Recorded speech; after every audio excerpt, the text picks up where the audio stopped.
Hopefully, anyway. I'm in one of these days to walk with you to see what the hell is wrong with my resolution. What the hell is wrong with my resolution?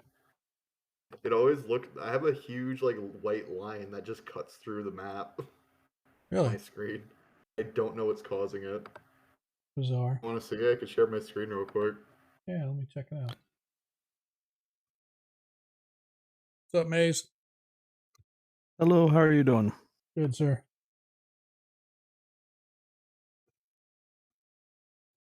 I have a different mic set, but can I be heard okay? Oh, dude, you I think it sound helped pretty great. well, actually. Oh yeah, you showed us this before, Smart. I don't know what the heck. It said something about resolution, but I don't know exactly So if that's like the main one or the game is set to a certain resolution. so All I that's know is actually it adjusted when we did like an update. It wasn't always like this. yeah. I know that um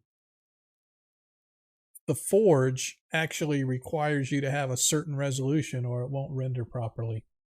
It tells me that all the time. So I don't know what that is, but Yeah, if I don't open Forge if I open it on my secondary monitor that doesn't have the same resolution as my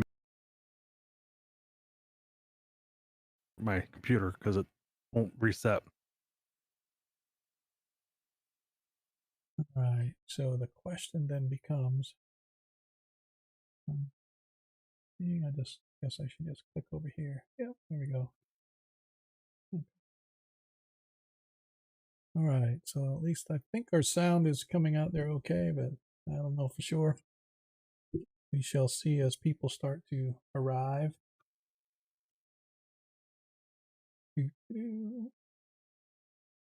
Mod view mode. Oh, fun.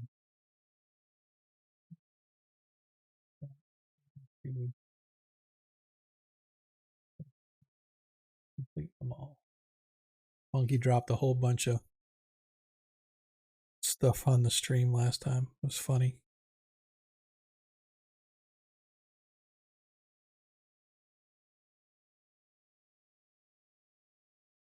Let's see if he shows tonight. Oh, crud, I forgot. Tonight's game night. Game night's in 2 days. Free, I don't remember.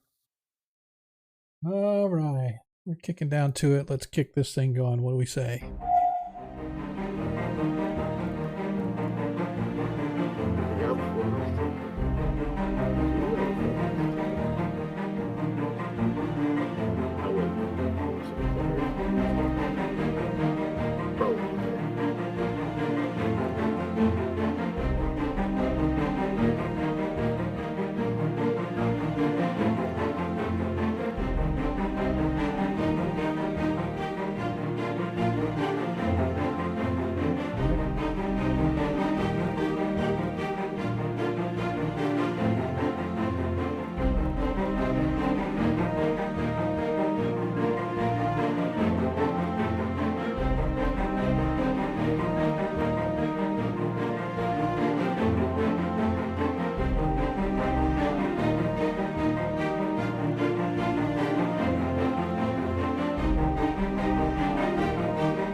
And we're live.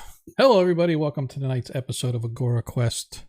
We are with our heroes of Kreistrich tonight, returning ourselves back to Perrinland, wherein our party is traveling across the wilderness and into cities, trying to figure out how to correct Nilo's family problem. But before we get started, I want to welcome everybody as you start to slowly make your way in. If you are new here, obviously, welcome. If you're an old hand, welcome back. If you follow us, you know that we're here every Monday and every other Friday. So this is obviously our game week on Friday. Normally on Monday nights, we have our first edition game. So if you're into the old school Grognard stuff, we encourage you to check us out there. That party is currently involved in the Chateau d'Amberville, or the old X2 module, Castle Amber. So it's a pretty cool adventure. I know that Nilo and Paviskro's characters, their players anyway, have a little bit of first-hand experience with that adventure, as I ran it for them when we were in our face-to-face game. So that was kind of fun. But anyway, like I said, I want to welcome everybody here.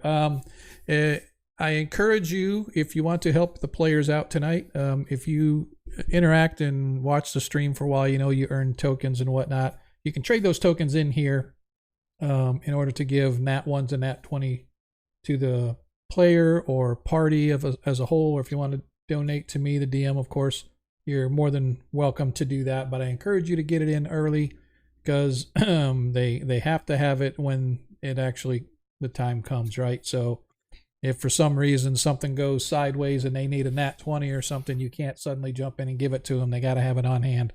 So as I always say, I encourage you guys to do it as soon as you possibly can. As soon as you earn enough tokens, trade those bad boys in. Also, if you want to help the stream, for every 200 bits that you cheer, you can give advantage to the player of your choice. I don't know. Let's see. What does our party have right now?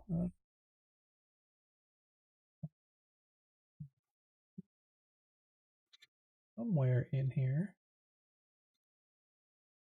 There we are. Let's see. Currently, right now, Ragnar, you are the only one with advantage remaining. Although I did give, I'm gonna make sure that Desmond, you do have one, because I gave Desmond inspiration, either last stream or the stream before. I just want to make sure we track that, and make sure you do have inspiration, even though it's not advantage, it's inspiration that you have. But I'm gonna track it here so that I don't forget. So anyway, Ragnar, you got it. So again, if you want to help support stream, as I said, for every 200 bits, you can do that. Obviously, if you really want to help support stream, you can give us a donation through our tip jar. You can subscribe, which we always encourage you to do. But more importantly, we're just glad that you guys are here, sort of encouraging us to go on, because as I tell everybody, if you want to watch how not to run a stream, come watch us, because for some reason something always goes wrong. And sure enough, if you're looking at the stream right now, you can see that where the chat is, it's asking me to log in. Somehow I got logged out, and I got this like big, huge, long password, and I have a password storage that I use, but it's not on this account. So I would have to go in and like go through it and re-log in on something else, and it's just going to be a pain in the ass. So it looks like we're not going to have the chat recorded for us tonight. That's not to say you can't chat and it won't go. It's just later on when folks watch the stream, they aren't going to see the Twitch chat box, because I'm getting ready to close that. And if I can find out, where is it? Is this it? Yep, that's it. So we're just going to have a black box when it comes to our chat tonight, because I don't want to feel like trying to track down it's like a 23 character password I created. I never remember them. That's why I have a password manager, and you should too. So anyway, with that being said, welcome again to tonight's episode. If you've been following us, you know that Nilo's family a while back got all of their land and titles stripped from them because of something that her sister was involved in, and that being her sister was a member of the presidential palace guard here in the capital city of Schwarzenbrunn, where our party is now located. And while she was a guard, there was an attempted assassination on the Vorman. The Vorman is the duly elected president. So all the clans have what they call their hetman, which is kind of like their governors, if you will. And the hetmen all get together and they vote on a Vorman. And so the Vorman, there was an attempted assassination, and it come to find out that Nilo's sister was apparently involved. And so because of that, and because Paranland is such a clan-centered culture, the family was immediately banned from and they are part of the Vorsvard clan. They were immediately kicked out of the clan, stripped of any rank and station, and so it was incumbent upon Nilo to go out and solve the problem. And so for the past couple of months, literally, and several sessions later, they believe that they've got all of the proof necessary to show that while the sister may have been involved, there may be a little bit of a extenuating circumstance, or there could have been something else going on, and is going to be up to Nilo to present that to whomever needs to hear it, so that the judgment could then be made whether or not to return her family's lands to them. And so last we met, our party has traveled via ship over the past few days, 4 or 5 days, whatever it ended up being, traveling along Lake Kvog, from Traft, which is up here in the northeast, down here to a more central city of Schwarzenbrunn. The party arrived at the docks. Schwarzenbrunn itself is a city that's basically split in half. There's a huge, large island where a large part of the old city, the original city is, if you will. And there is now what is known as the Shore, which is kind of the newer city being built off island on the mainland. And I actually have, just because I care about my players, I actually have a sort of a map of Schwarzenbrunn. It's not like a really great one, but it is what it is. So I found one out there, and so the party is actually over here where you can see that I placed a token. Our party arrived and they landed on the shore, looking for a place to spend the evening and get out of the rain. So that is what they actually did. And so traveling in town, they have found themselves at a inn known as the Horn, which is aptly named for a large portrait that shows a mountain range with this sort of a horn-like cap on one of the mountains. And when Previskro began to ask the guy about it, because the symbology was remarkably similar to a lot of the iconography the party has been running into over the past few months in all of their various encounters with these demonic forces, one underlying thing has been this horn-shaped symbol. And in discussing it with some of the locals, Previskro has come to find that that horn is a symbol to Igwilv, and the mountain that it's depicting the horn shaped in is supposedly somewhere in the southern Yattles, between here and south, when you get to like High Folk and Ket and some of the other countries to the south in the southwest. Somewhere in that southern Yattle mountain range, it is rumored that that is where Igwilv's base of power was those centuries ago, when she subjugated all of the people in the region, before of course they rose up and threw her off and allegedly killed her. But apparently some of her friends and allies didn't go quietly, and they are now trying to make a comeback. And perhaps it's even Igwilv herself, if the rumors of her demise are not quite true. So the party now finds itself in the shore district, the shore half, I should say, of Schwarzenbrunn. You guys are in the Horn Inn, as it will. and you have actually awoken. As I described earlier, it is still wet outside, albeit not pouring down. It's more of a sheen that's been left on the sturdy rocks and thick wood that all of these buildings are built in. And you're sitting now at the breakfast table, plotting your next course of business. Now, Nilo, you know Schwartz and Bruin, maybe not exceptionally well, but you know it well enough to know that over in the old city, which is on the island side, you know that the palace, which is around Fort Dean, that is where the president basically lives. It's not really a presidential palace. It's a keep, a castle, if you will, but it does house the two separate legislative bodies, as well as the president and the presidential guard. And so you know that is where you're going to have to go. You're going to have to get entry into the palace to see whoever it is that you need to see.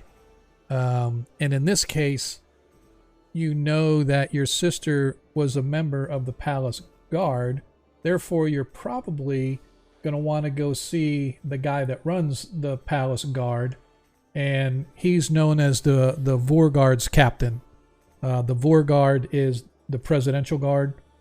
Vormansgart is actually the official name of the palace guard. And the Vorsgard captain is he who runs the guard. So was the Vorman's guard? What's his name on the letter we received? The as far as like the captain or the guard, you mean? Or I don't remember the letters. Sorry. The one I'm supposed to speak to, because we had a runner. Yep. We had an entourage that met us, and is the one that declared us exiled. Yes. So and I have to talk to the one person in order to be reinstated, or to make my case for reinstation. Gotcha. That letter that he read from, that I was given a copy of, he handed it to me after he read it to me. Yep. Would his name be on that paper? Yes. And okay. So at the bottom you see an official title: His Most Renowned Brigadier Royson Vontsvaller. I'll post that in the. I'll put that in the Discord for you. Type that in the chat, please. I'm not going to attempt to piece that name together. I just posted it in the.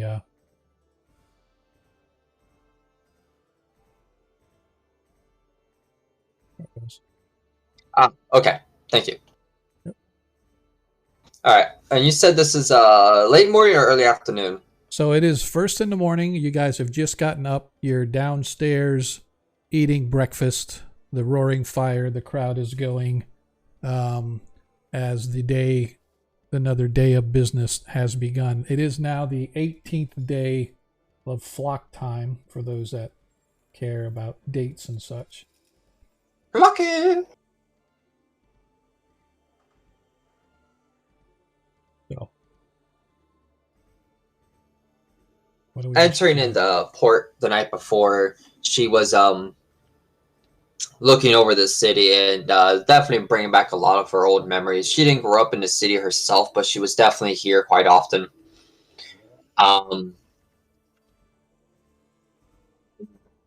She, on the way to the inn, where some people might be like, oh, I remember this place or my place, it was more of a solemn. She didn't really point a lot of stuff out.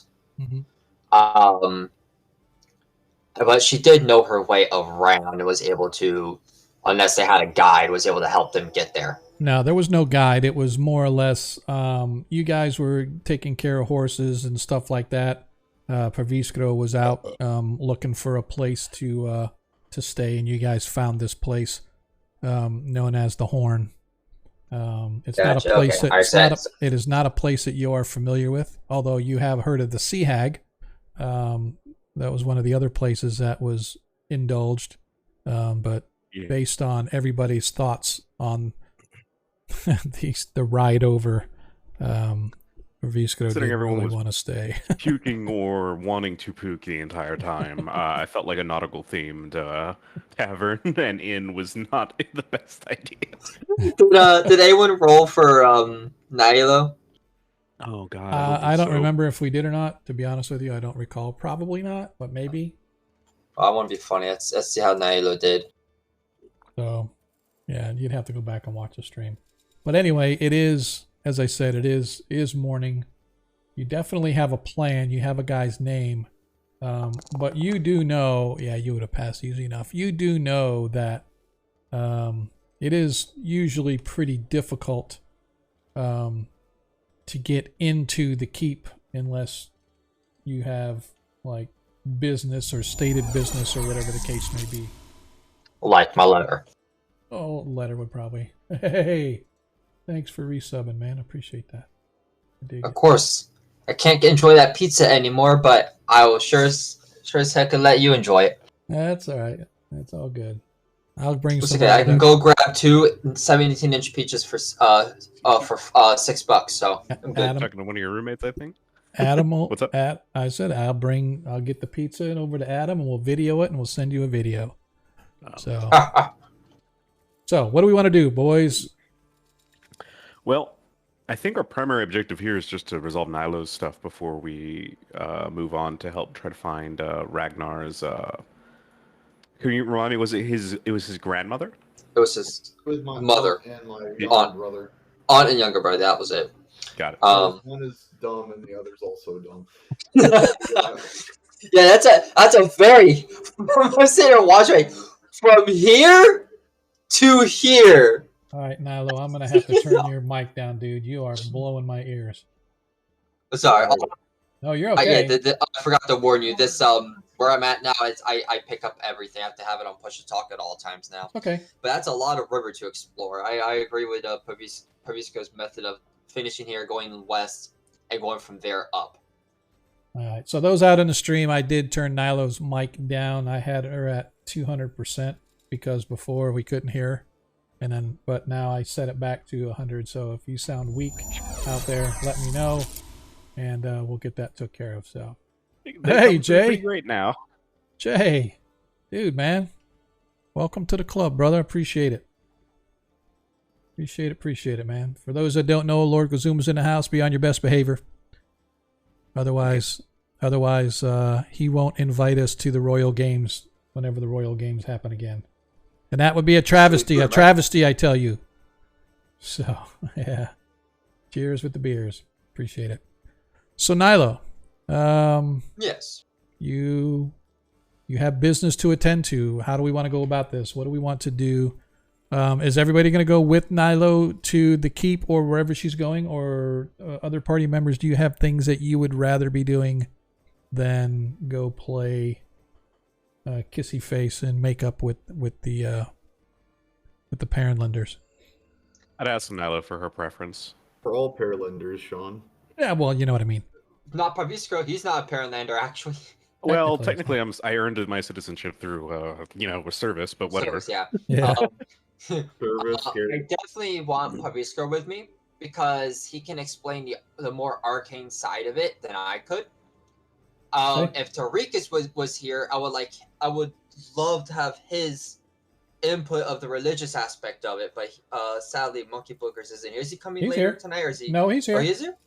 Oh, I Yep. must not have heard him. Oh, sorry. Tarikas was too busy arranging his sock drawer. At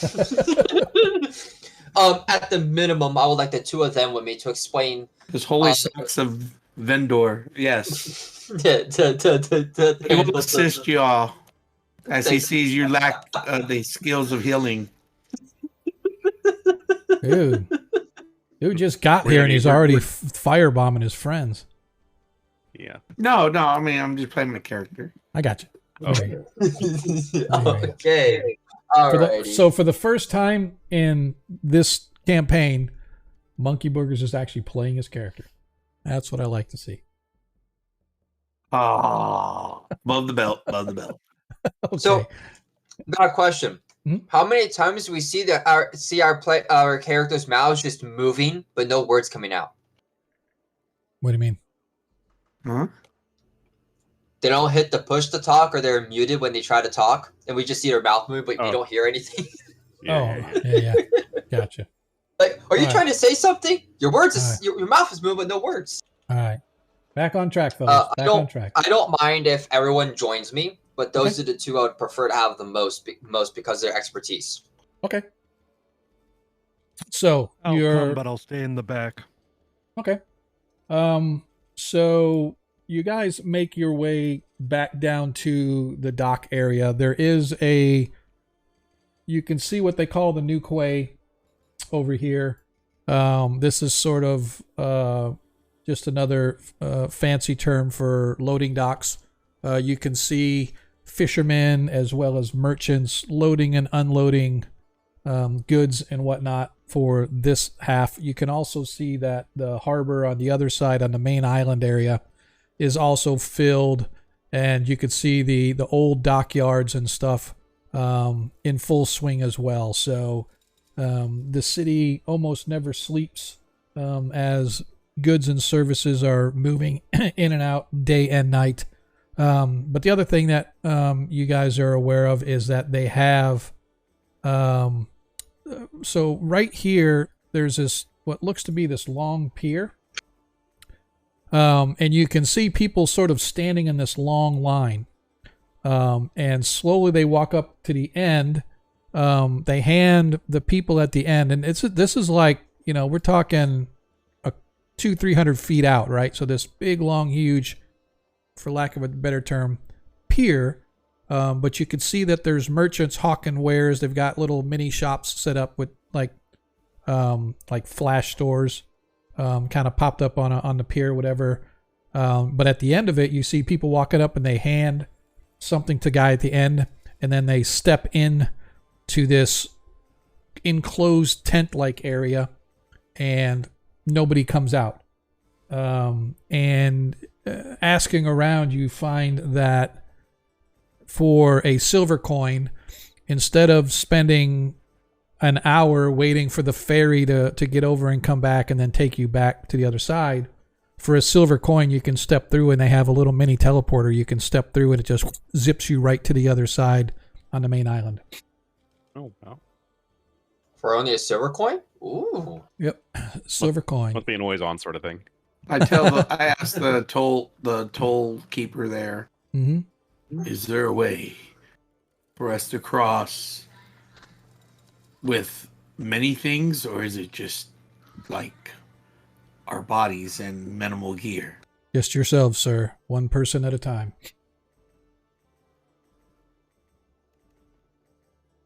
And you can see probably why it is relatively cheap, because there are a whole bunch of people here, right? Literally walking. It's like a non-stop type of a thing, almost like folks have to go over to the other side. Maybe they work there, you know, trying to avoid rush hour. Whatever the Can case I may be. arcane check what that thing is actually? Sure. Okay. I arcane check it. Okay. What is it? Oh wait. Do I have to click on my token? How do I get my character sheet? Because I don't have a token. Usually I click on my token, but I don't see it. Yeah. So I guess I can roll it for you. Lucas. Oh, Well, roll the 20. and you are rolling Arcana. Hey, you got a 19. So what's that? I said, all right. Yeah.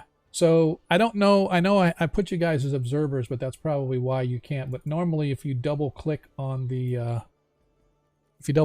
token, it'll open it up and it'll show. You'll see all the characters that are part of that token, and then if you click on your name, it should open your character sheet, and then Yeah, but double check and see, can you roll Arcana? We'll take the first roll, right? But Okay, I'll try and roll it for you.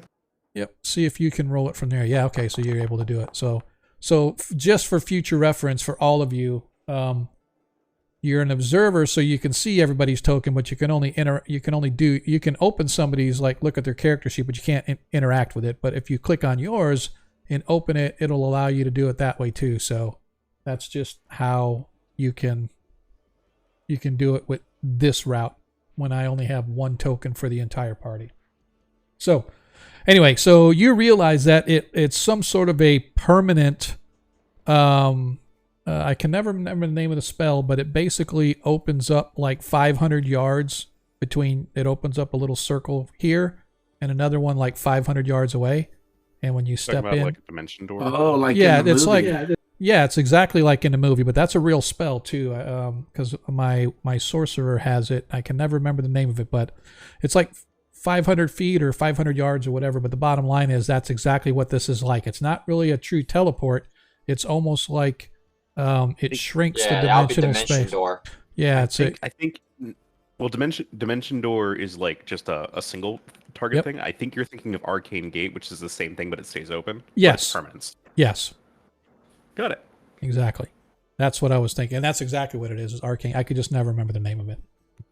Nice. I thought it was the gate of the arcane, but it doesn't matter. It is. You're right. We're going to rename it. We're going to call TSR or actually Hasbro and say, look, Monkey wants to rename this to the Gate of the Arcane, so we need to make sure. Okay. So I But- know it now, so I tell them this is the gate with arcane power. It allows us to switch. So it should be safe. Well, it's set up for regular use, so yeah, it would be safe. And we can see the other side. So Yes, we can. allow me Mhm. to pay for my way. I give him a silver piece. Okay. And I walk through. All right. You guys watch as Tarikas hands his silver coin to the gatekeeper. He steps in through the tent. You see this sort of a brief, I don't want to say a flash, but almost like Tarikas is surrounded by 1,000 bits of light, and poof, he vanishes. Tarikas, there's a slight sense of vertigo as you're like whipped through this wormhole, and the next thing you know, you're standing over here on the other side, right by the gate, as the guards are there to greet you and get all of your information and your reason for visiting their fair city of Schwarzenbrunn. What about the rest of you? I sigh, give my silver piece, and go through the gate. Oof. Similar to the effect that you witnessed from Tarikas, you two get this sort of sense of vertigo, and whew, next thing you know, you're stepping out and stepping through, I should say, this gate. And on the other side, you see Tarikas being engaged by some guards. And as soon as you arrive, they flag you over as well and begin questioning you regarding your name, status, where you're from, why you're here, how long do you plan to be here, etc., etc., etc. I am as polite and informative but terse as possible. Okay. And I will go up next. Okay. Yep. As everybody goes through, I'm assuming you guys all, just you guys, by the way, your cousins who came to let you know what was going on, Ragnar, they are remaining at the inn. They intend to head home shortly now that they have found you. They're going to be here for today, and then they are going to... Hey, look at all these people re-enlisting. Oh, no. Okay. Troy's in the house. My fault. Hey, Troy. How you doing, brother? Appreciate you hanging out with us tonight. Helping support the stream as always. We were just looking through to see when the next little bit is going to be coming through, and because of you, I might actually get a paycheck. So, dude, you're not late at all. A wizard is never late, man. He arrives precisely when he means to. Those are words to live by. So, nah, dude, I appreciate it, man. I really do. Thanks for the love. So anyway, your cousins, Ragnar, are going to remain in the inn until you come back, and then their intent is to head back home either today or probably tomorrow, based on what's going on with you, as well as your henchmen. They are hanging out at the inn waiting for you guys as well, making sure the horses are tended to, etc., etc. Yeah. So anyway, Desmond, your guys aren't going with you either. So you only each have to pay the 1 silver coin for yourselves to head over to the main city, which you now find yourselves again standing outside what is known as Harbor Gate. Very similar to the gates that you guys saw in Trapped, just because it slopes down to the docks behind you, slopes up to the city. The city itself sits on a sort of a high mini cliff, very well fortified, very easy to defend against would-be siege folks. But you guys speak with the guards, giving yourselves or giving them the information that you have. You're eventually allowed to enter into the gate, and as the standard warning that you have come to realize at most big cities, keep your weapons sheathed, no unlawful use of arcane magics under penalty of the law. And with that, you guys find yourselves entering into the city of the old city of Schwarzenbrühl.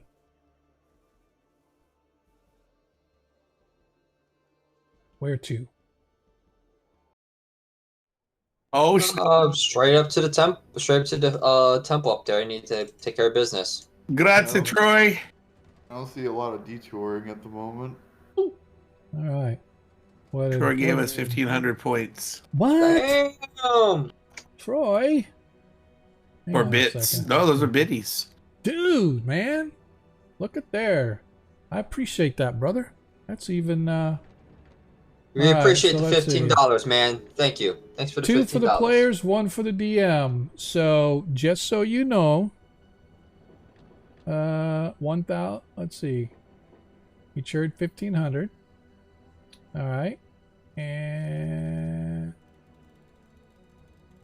Oh, I thought he meant one single Yep. bit for the DM. yep. No, so just so we are aware, for every 200 bits that you cheer, you can give advantage to our players.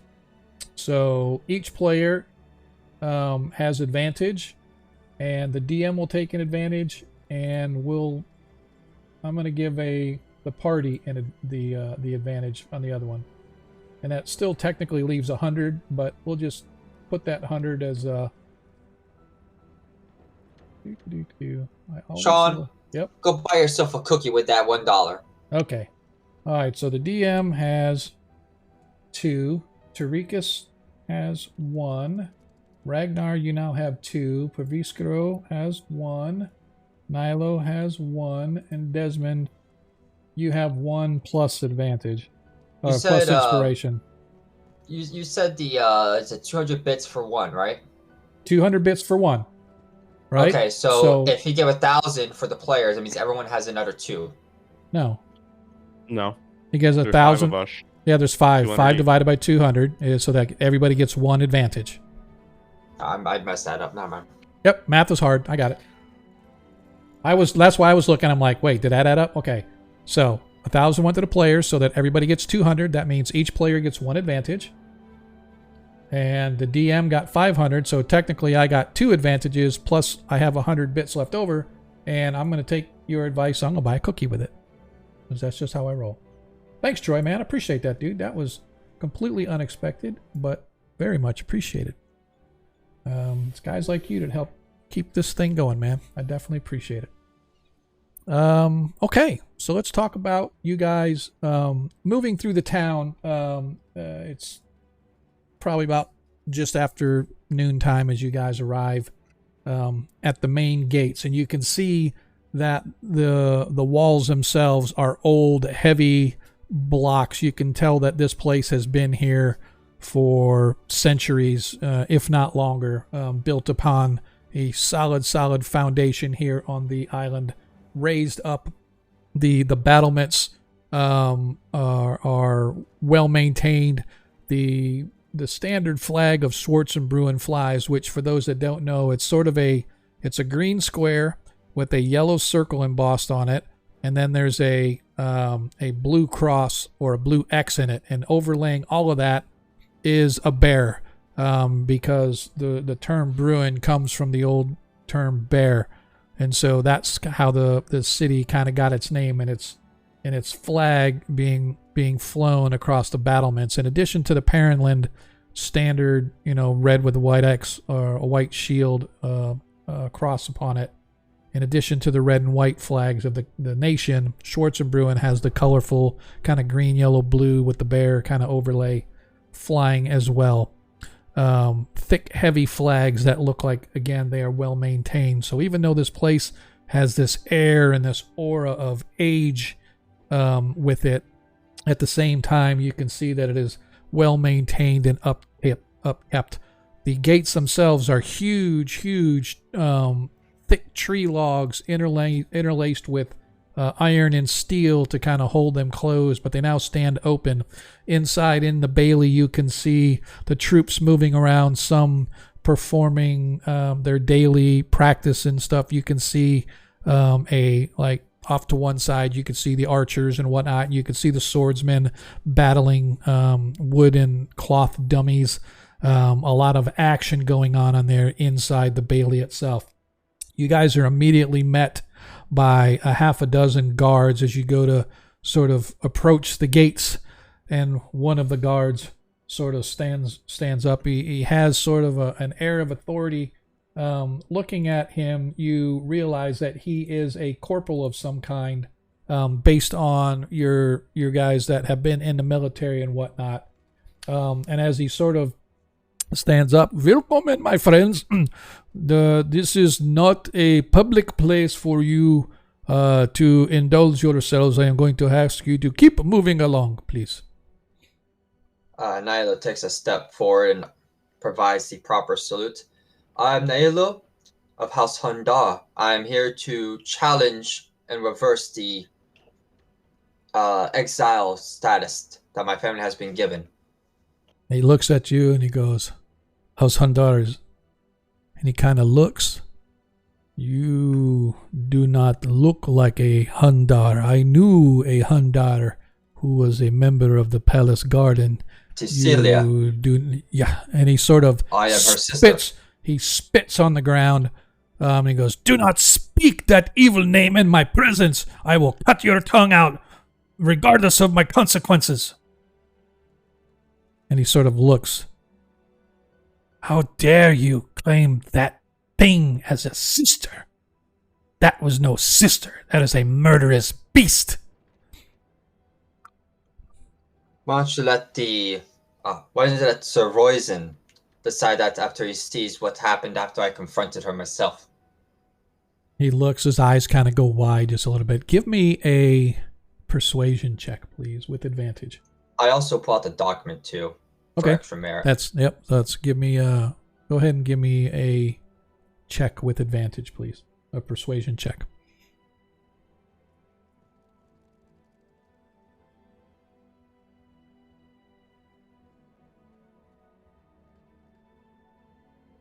Are you able to get it? Working on it. Okay, yeah, I just want to. Nat 20. Woo-hoo! What is there? You rolled 2 20s. Oh. No, you did Double not. 20s. Oh my god. He Oh did. my god. Okay, that Well, That was rocked. why I wanted to spend those often. Hey, guys, it's all downhill from here. thanks for the follow, Consoling. Glad we're Appreciate back that, in brother. 2020. Oh no, we're back in 2020. I like it. As he sort of looks, That was a good time. he's a little bit taken aback as you get sort of this dark air of intimidation upon you. Pulling out the paper, he sort of hesitantly reaches out to grab it from you, and he takes it back and he looks at it. I will have to ask you to be waiting here, please. Arthur! That is understandable. Arthur! Go get Tindermachen. And he sort of snaps a salute. Yes, Corporal! And the soldier that he defined as Arthur sort of scurries off. And you guys sort of stand there waiting. You can see it's sort of uncomfortable for this soldier. As he just really has nothing to say. Kind of flushed face. A little bit nervous that maybe he confronted you and it might not have been the right thing to do. But regardless, it doesn't take too long. Probably 10 minutes or so. This burly, barrel-chested, sort of slightly wide girth fellow, huge, thick, sort of white mustache hanging down over his face, scars on his face, scars on his hands. You could tell he is definitely a battle-tested individual. Probably stands about a little over 6 foot or so, wearing standard chain type armor with all the regalia that comes with being a prominent member within the guard. You could see that his regalia and his tabards and whatnot indicate that he is a sergeant of high rank, right? They've got different levels of sergeant, but you recognize him as a sergeant of high rank. Probably not an officer because he doesn't come from the right family lines or something, but he definitely is somebody as well standing as he sort of comes down and looks, and he even as kind of large as Nilo is, he kind of looks down at you because he is slightly taller, a little bit imposing. He just sticks his hands out, this big, huge, meaty sort of paw, sort of holds his hand out, indicating that he wants to see the paper.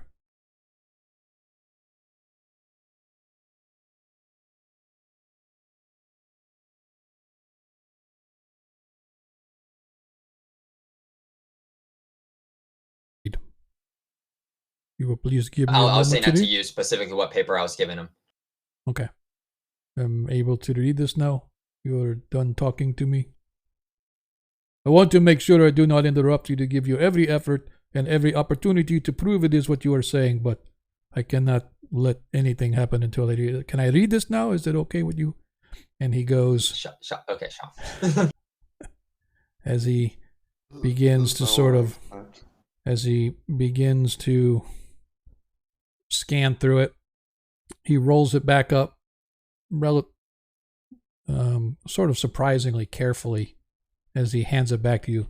You will follow me. I will take you to see his most royal brigadier. And he turns and the soldiers around him snap to as he gives the order. Allow them to pass. Yes, Sergeant! As they all sort of snap to, and you guys proceed past them in your own little parade as you head back, or you head into the Bailey, through again these huge gates that sort of wall off excuse me, Fort Dean. Inside it. Yeah. I'm gonna stop for a second. If he may, I'm gonna point at the corporal. Could this one accompany us? You're pointing at the corporal? Yeah. The one who threatened to cut out Nilo's tongue.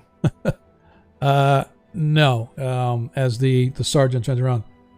He is on his duty here. He will stay. Can I have his name and family name? What do you wish to... why do you When care... my friend's honor is satisfied, I intend on taking some honor also. He threatened my companion's tongue at the very least. As he looks. Corporal Haldrup, is this true? And the guy sort of looks down, and he looks back up and goes, "Yes, Sergeant. She spoke the name of the one who was not to be spoken." And he looks, just sort of, "You will be dealt with. You will follow me." As he leads you guys inside. Don't worry, Desmond. They hold their values extremely highly here. That's okay. I So- hold my grudges just as high. So I assuming wonder how. Isn't that Ragnar's job? No, I was thinking to myself, if they can't refer to the person that's guilty, how many people do you have to like clarify with that? Like, Nilo, like, is that like a little thing? Like, how do you differentiate from the man that was like from 2000, like from 5 years ago to like the one this year? Would you I see? Would you see- not very it's many you- individuals did such a thing. And for the ones that do, you just come up with a, just like a unique identifying number, like the unspoken one, number 136. It sounds like they're Everyone will know recording the- exactly who you are talking about in that circumstance. Well, I can completely understand that from the Book of Grudges, but humans are a bit more difficult with that kind of thing. Yes, we don't. They don't have the long memories of a dwarf who needs a book to remind themselves of every grudge they have. When you What get could it- 400 years old, I'm sure you'll forget a thing or two. Yes, the difference is that humans don't use the same name over and over again. No, You have not been to enough human settlements, my friend. Let me ask you a question. Do you know anything about kings? How many Louis do you know? I don't know many. I bet you I could walk 5 minutes in any direction and find a John. Vistro, Your name me night job 15 isn't my people. business. Lewis. Oh, Your night job nice. is not my business looking for Johns. Nice. I like how this all started with something about, maintaining honor and resulted into insulting people about name, races about names. The thing is, we're allowed to insult each other, but nobody's allowed to insult us. Bingo. This is called All right. double standard and work. So are we Yes, ready to we're moving on, proceed? don't worry. I just want to make Yeah, sure we are. you guys are enjoying yourself. The last thing I want to do is interrupt your enjoyment. But got places to go and people to kill. So he leads you into the walled proper of Fort Dean. Inside you can see that there's an inner wall that sort of separates the palace, if you will, the inner sanctum of the fort. There's large blockhouses here that house the troops. You can see that the gates themselves are fairly well patrolled. Easily a dozen soldiers at any one time you can see moving across the various tops of the back side of the wall and the parapets and stuff. Takes you a little bit to get to where you're going, but eventually you are inside the palace area proper. It's fairly Spartan from what you would think that it could be for a palace. But as you think on it, the presidents are usually very stoic, very, gods and country type first fellows. That's how they end up getting elected by their peers. And so there's not a lot of pomp and circumstance and, oh, me, I'm going to build a bunch of statues to me and yada. Don't get me wrong. There's a lot of architecture and decor and art displayed showing like history of various famous people within Parentland and various times within Parentland. But again, it's not like lavish type of place that you might otherwise expect in a palace such as this. But you're eventually led to a large meeting room. The table itself is probably about 15 or 20 feet long and 4 feet wide with high back chairs running all the way down. The room itself is probably 40 easily wide by 60 or so feet long with huge columns supporting the roof, and thick pane windows sort of filtering the light in various colors. But the chairs themselves are, again, large, high back, and very soft. There is refreshment in the form of tins, as well as some pitchers with water, should you wish to partake. But there you sit. And perhaps 30 minutes go by when you hear this clanking sound at the far end of the room as the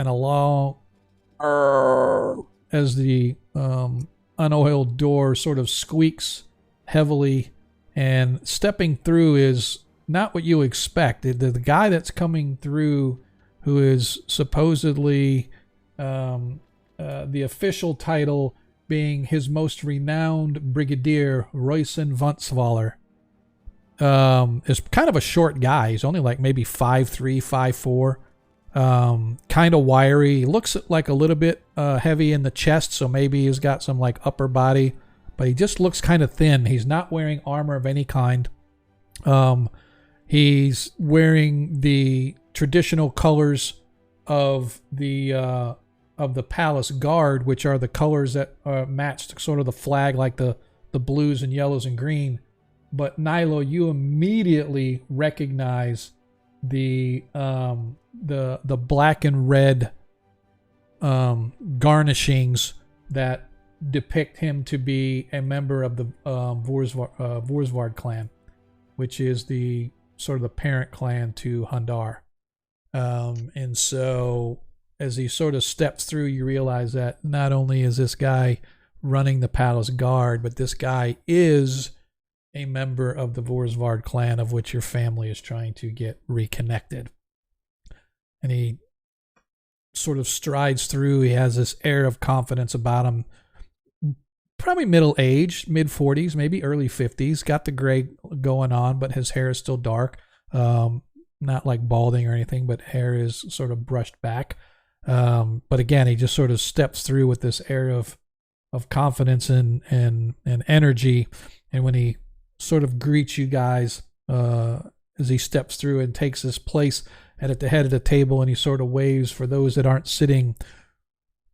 For a short guy, he has kind of a deep voice.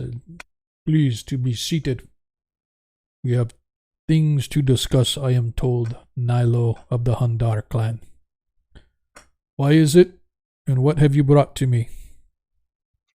What was this? This is Royson, right? This is Royson, correct.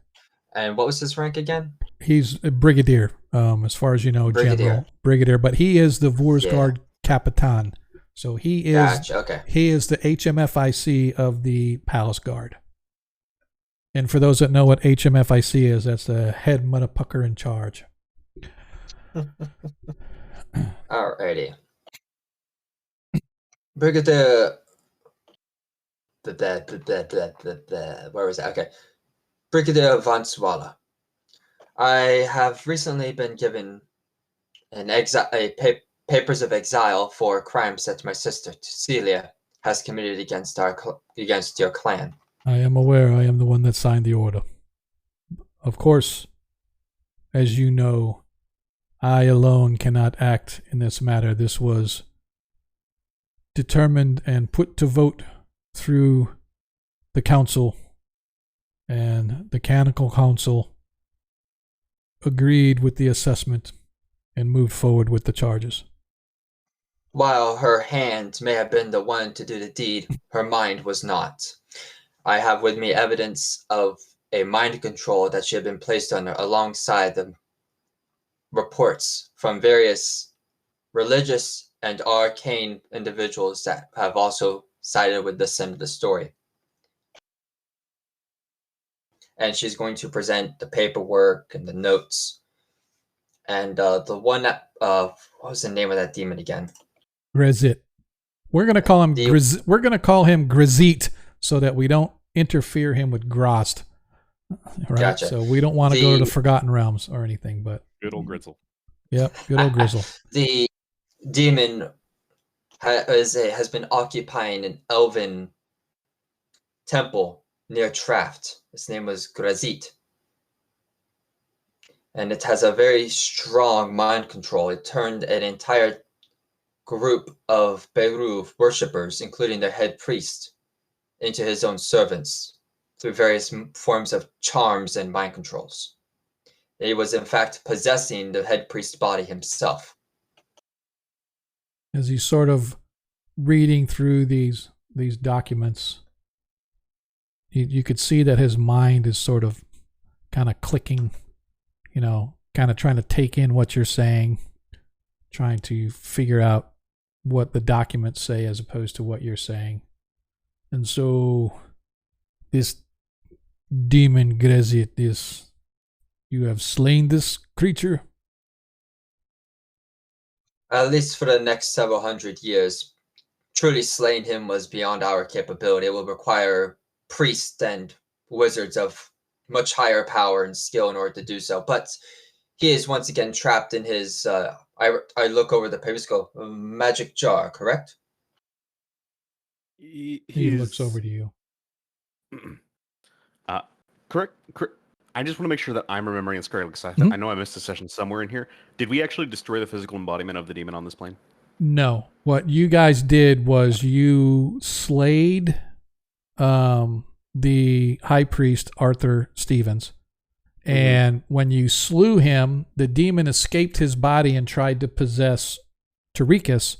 Tarikas managed to fend it off, and because of it, it returned to its mask.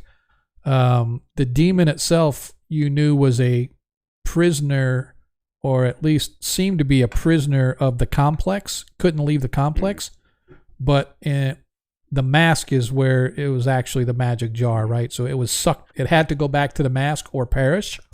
So it's back in the mask, and from all accounts, you guys understood that once he got back into the mask, it's like a couple hundred years, whatever, before it can try to escape again. Got it. So, yes. The demon's very essence is bound to an object within this temple that my companion here has mentioned. It should be several hundred years before it is able to make an attempt at escape. And in the meantime, we've informed the local authorities as to the nature of this issue, so that 100 years might be dragged out into an eternity. So this same demon that possessed this priest possessed your sister as well? Correct me, I am not an arcanist. However, I do not know of a being that can possess two creatures. Mind control. A charm, a mind control. It's, I will say it is quite potent. So, before you go too much farther, I just want to remind you that when you killed your sister, there was a demon form that was inside her that escaped, sort of like a huge back cloud. I just want to remind you of that before you go too far. Thank because you. You guys, you know that the demon could mind control people, but he physically possessed the high priest, and something was physically possessing your sister as well. My sister herself was physically possessed by another creature, one that left the mark of the unspoken, or the destroyer. It was the destroyer, right? Yes, as you sort of say that, he's like, that cannot be. The witch queen was killed centuries ago. She is no longer of this world. So whatever you Her are agents trying, are making plays. I'm going to present the symbol toward her, and I'm going to pull my sister's sword and lay it on the table. I recognize this blade. I gave this to your sister on the day she was commissioned into the guard. So the fact that you now possess it tells me whether or not you speak the truth of possession, the interloper has been slain. Roll me aged. Oh, yeah. I will add at the end. When she was slain, her body magically aged, 50 years? Yeah. Her body magically aged around 50 years after she was slain. She has been laid to rest with proper rites. I can provide you the location if you wish to, for someone to view this for yourself. Her death was not natural. We do require this. We must ensure that the body remains where it was slain or where it was buried. Give me once again, I would like another persuasion check, please. This time just a regular persuasion, DC 15. You do have that advantage sitting around just in case, though.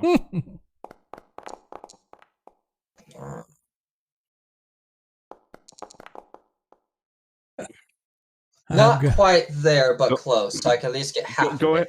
I'm gonna use one of my things for this. One of my rerolls. So go ahead and just give it one more shot, man. Yep. Oh, sorry. Quit rolling. You're getting worse and worse.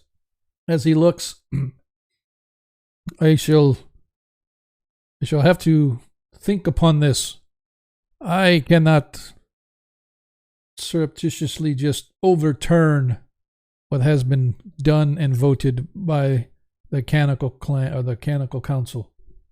I know of our customs.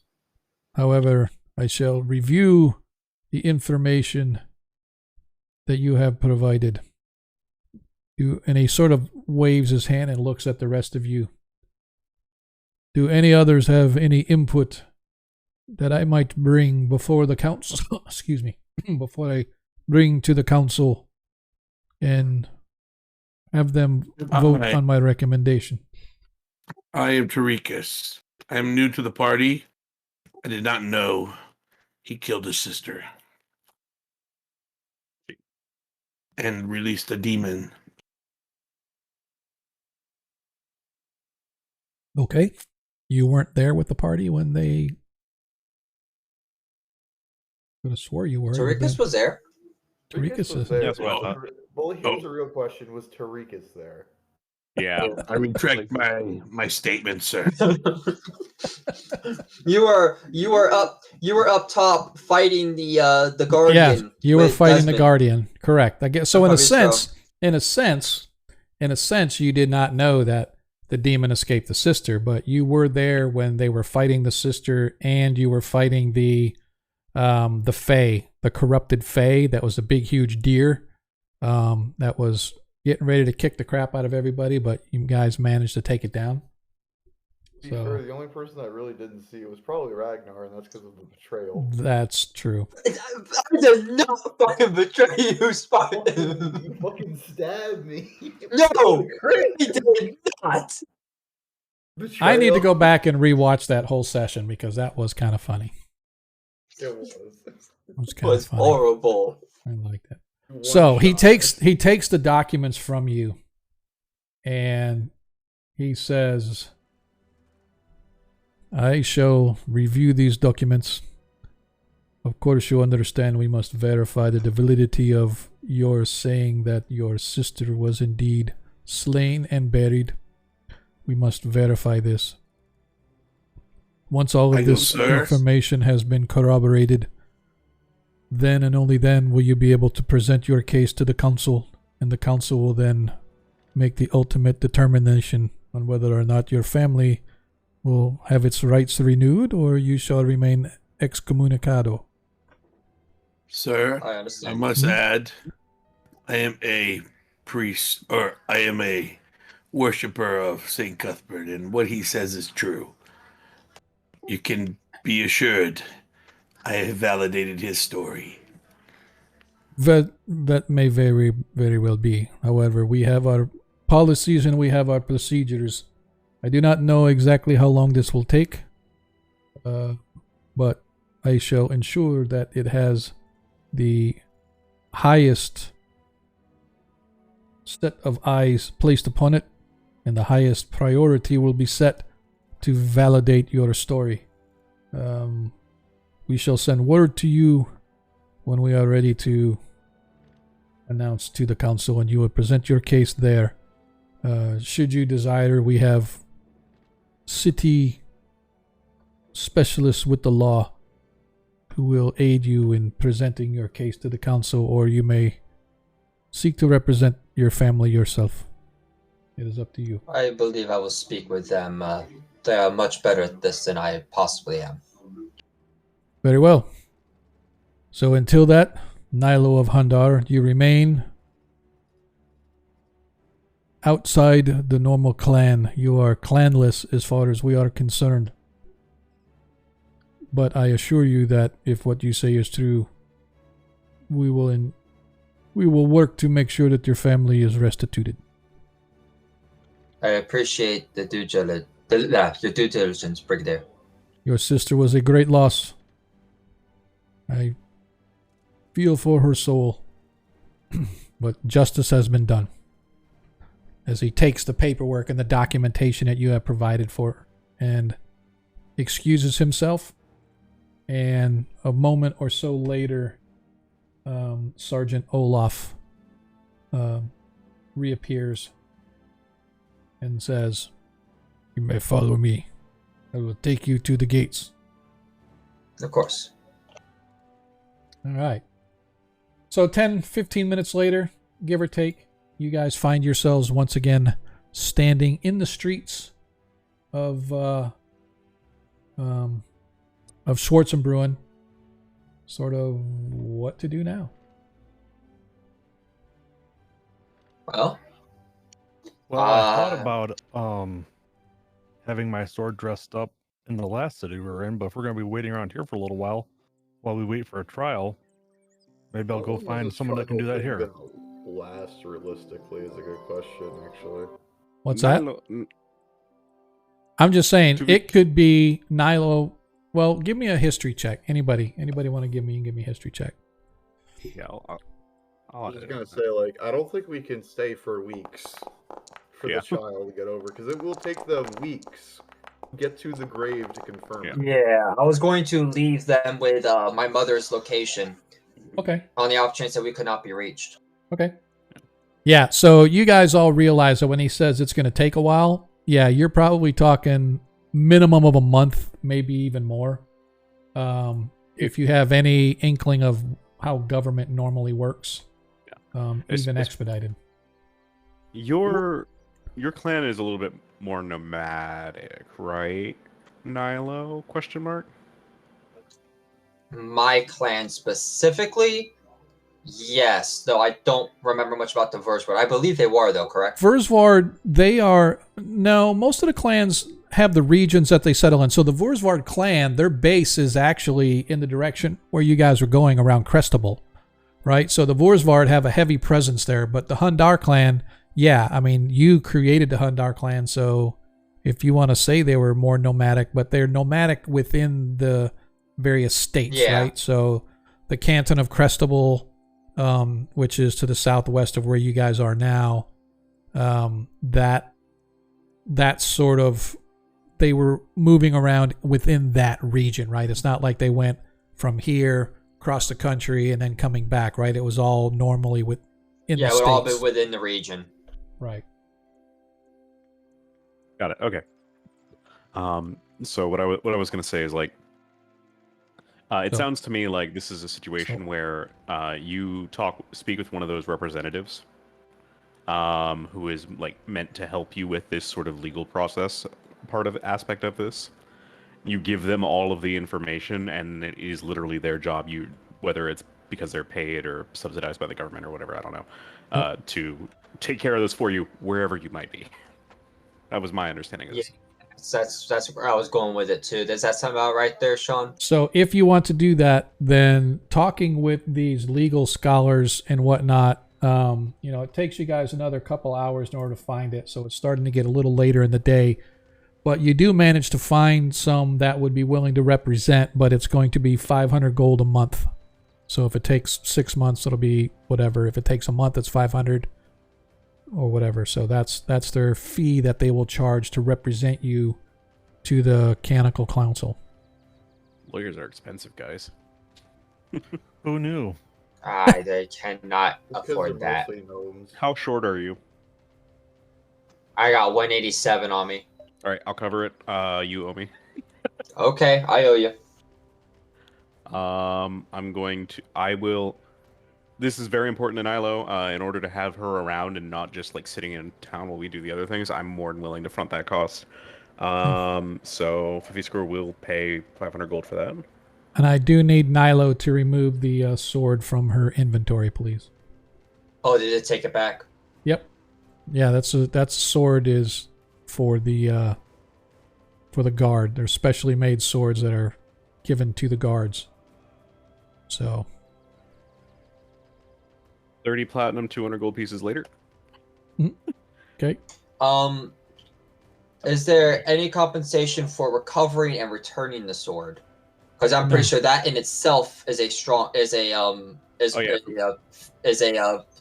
that they respect. Well, that's part of it, right? You obviously have your sister's sword. He knew the sword immediately, so he knows it's your sister's sword. So either A, your sister gave it to you, which he doubts, or B, your sister let go of it when she died, which is more reason to believe it. To me, it gives them more of a reason to believe you, which is what your lawyer's take is going to be, that, look, you came all this way, delivered her sword, which you could have kept, but to prove her, or to prove the family's innocence, you delivered the sword, saying that at a minimum, the sister has been dealt with, and your real goal isn't to prove your sister was guilty or innocent. The real goal was to prove that nobody else in the family was involved, right? And that bringing back that sword obviously is a good step into proving that you are an honorable group of individuals that should be rightfully reinstated. Yeah, the clan itself is still dishonored. That's why I was hoping to prove my sister's innocence alongside it. Right, but if you, who knows, they may decide that because she was possessed by a demon that technically she was. Yeah. So that's why we're paying the lawyers to kind of sort that out and get us the best possible solution that we can while we go and try to make that money back. As they are for the people. Sure. I already made my joke, so I'm not gonna make it again. But you know, do I don't think Morgan and Morgan is up here, are they? Spartan? They're everywhere, dude. Everywhere. Morgan and Morgan, are they up here? They're in Earth. Yeah. specifically Paralin. No. John, do they have a lot of corporate lawyers in Paralin? I feel like there would be with so many trade I don't cities. necessarily think corporate lawyers. No, I think, but you do have people to represent. They do have folks that are well versed in the law that sort of help people. So if you want to call them lawyers, you can call them lawyers. But so that being said, sorry. I was going to say, there must be a small sect of paladins that are all lawyers, and they're the only nice lawyers in town. No, they just because you're a paladin, you have to be nice, man. Yeah. They follow Foltus, so they're not nice at all. Paladins have to fight evil no matter where it grows. They took that to the courts to fight evil there. Yeah. All right, The kids. Order of the Adamant Arrow. Can't wait to see someone get smited with a law book. Yeah. So, as you guys stand outside the gates, the day is late. It's well in the afternoon as the sun is making its trek over the mountains to the west. We've got about another hour and a half of daylight. Anything particularly that we want to do? No. I think getting the room would be going back to the room would be most appropriate. Okay. As you guys head back across the way, another silver coin spent to zap yourself to the other side, and you find yourself once again in You're paying the for my trip, Nilo. Okay, pay for history too. You now owe 499 gold pieces as well as 9 silver. I like it. Now, Pavistra, put 499 gold on the wall, 499 gold. Take one down, pass it back to you. 498 gold on the wall. Pavistra's put all this suave intelligence in his character, and secretly he's just Homer. Where's my money? Where's my money now?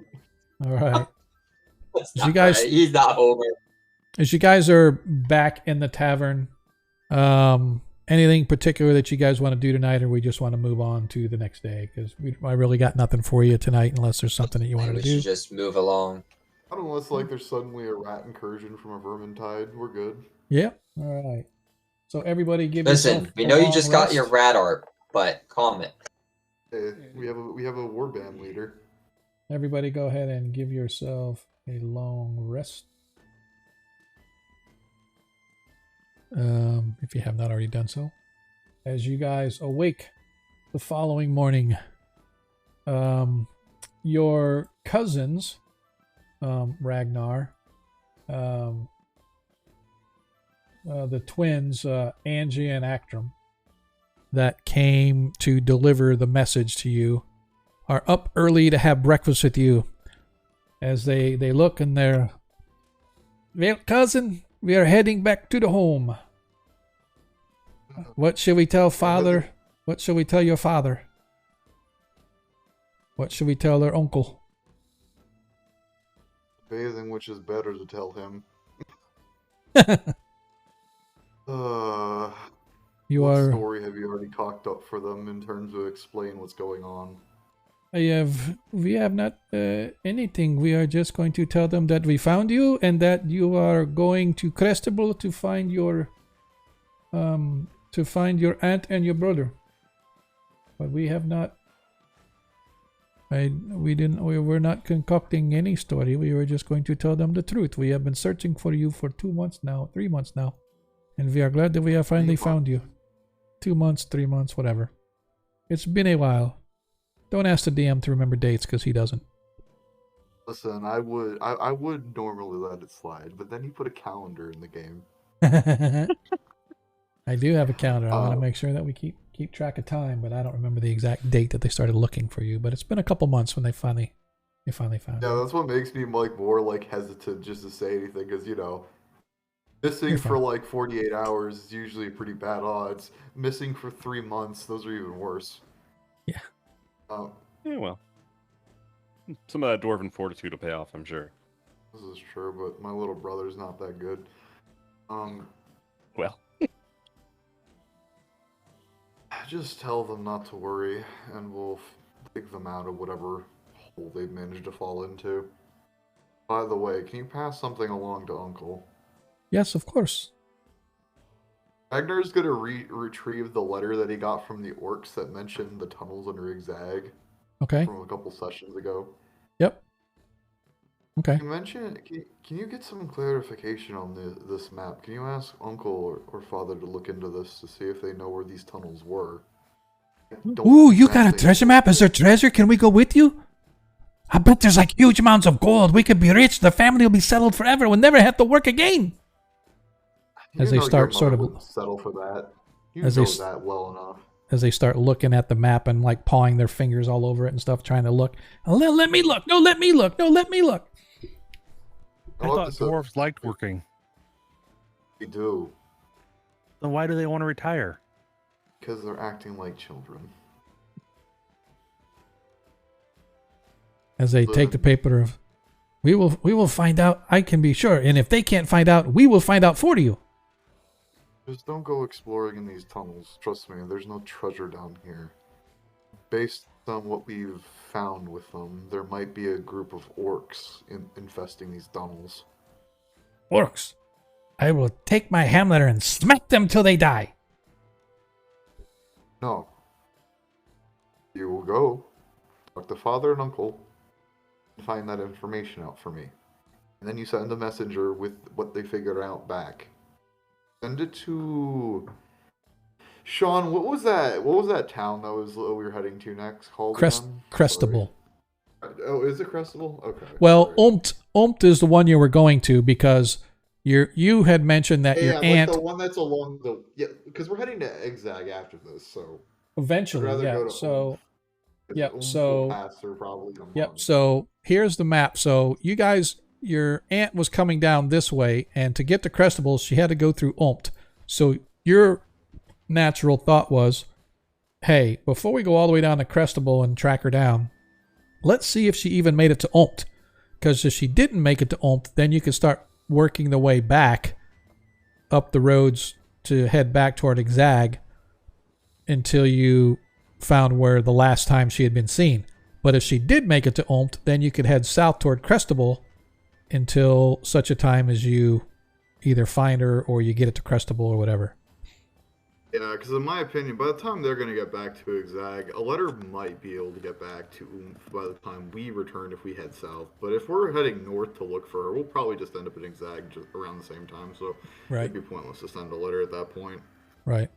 So yeah, see what father and uncle can dig up and send it to Oomph. We'll probably recover that in like a month. Okay, cousin. Safe travels. As they grab their gear. As well. As they grab their gear and they head out, apparently on the road home. And they do have mounts. They have little ponies that they rode, that they're able to begin heading back home. Ragnar will turn over to Desmond. Yes, it's a bit of a problem with the Smiths, honestly. They're all very youthful until they hit, like, what was it, 125? Then they turn into the old ones. Seems very strange. Yeah, every race has a bit of its own rituals. The way you should not even ask how bad it is with elves. They act like children until they're about 105, and then suddenly they're adults. At least that's what they like to say. But, So, are you guys leaving out the same day, or are you guys going to stay in Schwarzenbrunn for another day or whatever? will you be able to get a day's journey in at that point? Because if Yeah. we're just stopping after a few hours, you might as well just rest here. Well, no. I mean, you guys are still in Schwarzenbrunn. It's early in the morning. You could okay, yeah, that's early in probably the morning. We can get a full day's journey in. you could probably get at least to Stromberg on a day. That's about 20 some miles away, so you can get to Stromberg. So Ulmt is about a 3-day travel, 2.5, 3-day travel, right? So if you guys, you can make it to Stromberg, then you could probably make it to Perfstadt, and then the next day you would make it to Ulmt. So on the third day. You guys have anything you need to stop by for? I know Desmond asked about getting some crafting done. No, I don't believe so. We're good. I think we could head out. Try to hit in Strongburg before the nightfall. All right. So you guys head out and you travel. And it'll take me a little bit because I'm not doing it the short way. 1, 2, 3. The afternoon of the third day as you guys travel. Traveling even in the rain, but on the last day it begins to clear. You guys arrive in the city of Ulmt. Ulmt itself is, think of it as almost like a wilderness city. It is walled, but it's only about half the size of Schwarzenbrunn. And as you guys arrive, you see that there are several roads coming in as well as a waterway nearby. But there's the road that you guys are coming in, and then there's a north-south branch.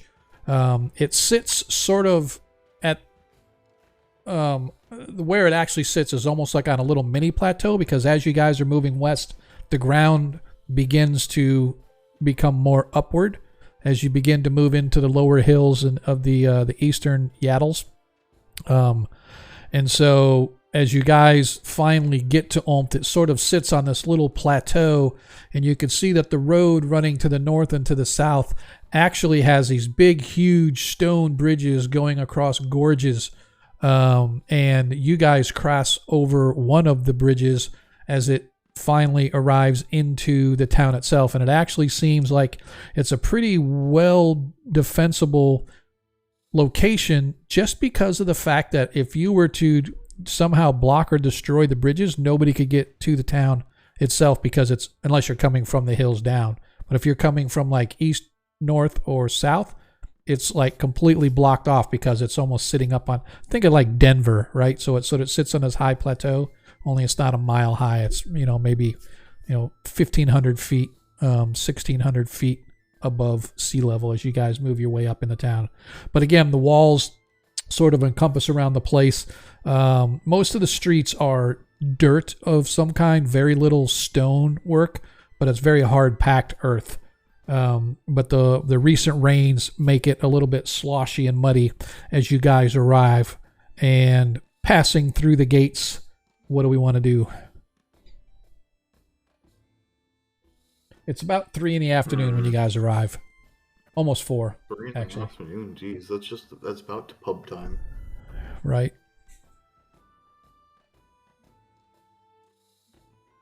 What are we looking for? What do we want to do when we arrive? This looks like a generic town, isn't it? It is. I think we should get lunch. It is a generic town. I'm not providing any maps or anything like that for the town Yeah, I kind itself. of figured. I don't even assume there's a magic shop at a town like this. Probably not. Maybe. Probably not. I just assume there's cows and cow farmers. That's about it. We should get some lunch. This is true. I mean- maybe they got some nice steaks here. It can't hurt to like just ask around and see if anyone has seen the person we're looking for, right?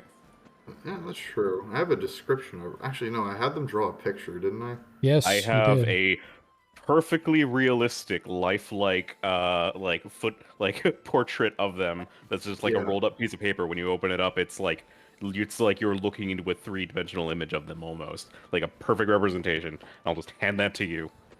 Yeah, I'm gonna suggest we go talk to the innkeeper to ask if they've seen her, because if anyone in this town probably did, it was probably the inns. Okay. As you walk through, you see that most of the place looks to be almost like a huge way station. There's a large warehouse area just inside the gates, and you can see that workers are putting stuff into warehouses as well as loading wagon carts, even as you guys arrive in preparation for what looks to be a wagon train heading out probably tomorrow, as they're storing it and stacking it the night before. So you can see that there are a few like temples in place. Obviously the warehouse district and the inns and taverns. You see as you first walk in specifically a tavern, but right nearby you can see an inn. So in this place it looks like they're probably not combined. Like you could sleep at the inn or you can eat and drink at the tavern, but they don't have both. Right, so the tavern doesn't have sleeping and stuff like that. But the Black Flagon is the name of the tavern as you guys walk by, and you can see that the name of the inn is called the Sacral Rest Inn, and so those are places that are immediate and obvious as you guys walk in. But obviously, if you want to skip over those and continue on to go do or look somewhere else, you're welcome to do that too. But those are the two that sort of come out as you guys first arrive. Since we have to get rooms anyway, I'm gonna head to the inn to see if I can ask the innkeeper about both rooms and if they've seen anybody of this picture. Okay. I'll follow them. All right. So again, the name of the place, the inn itself, is called the Sacral Rest. Sacraal. Sacraal, Sacral Rest Inn. Stepping inside, it's kind of homey feeling. It's not one of the bigger inns that you've been in before, but you step in and you are greeted, and the innkeep lady, the matron, sort of steps up. She looks to be have a little bit of elf in her. She is kind of thin. Her ears are a little sharp, but she doesn't have that full-fledged elf kind of look. Maybe half elf. As she sort of nods. Gentlemen, welcome in. What may we do of service for you this evening? Are you looking for a room for yourselves? Are you looking for a room together? Or do you have something else that you wish? We're looking for a few rooms for the night. And how many is a few? Is this a 1? Is this 2? Is this 10? I have 4 rooms available. Other than that, I am full. Or, of course, we do have the common sleeping space and the upper loft in the barn out behind. We have a group of 5, so can you double up in those rooms? Actually, oh, you wait, have no, 8. we have a great. Yeah, I forgot about the extras. Yep. They can take the common room. Okay, it is a copper piece per person to sleep in the barn. It is 3 silver pieces per person to sleep in a room. I mean, I'm going to. I'll sleep in a room. I don't have an issue with like. Is there no like common room here, like for like a midway between the barn and the private rooms? No, I'm sorry, no, but our building was only, when we built it, we only built the main rooms. We never thought about having common rooms. Fair enough. How much? How big is one of these private rooms? They're 2-man rooms. Oh, they're So- two-person rooms.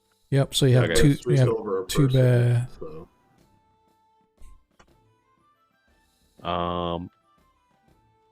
Oh, is it per person, not by room? Yeah, it's per No, person, no, not per no. room. Sorry, I should have said it's 2-man rooms. Three silver pieces per room. Sorry.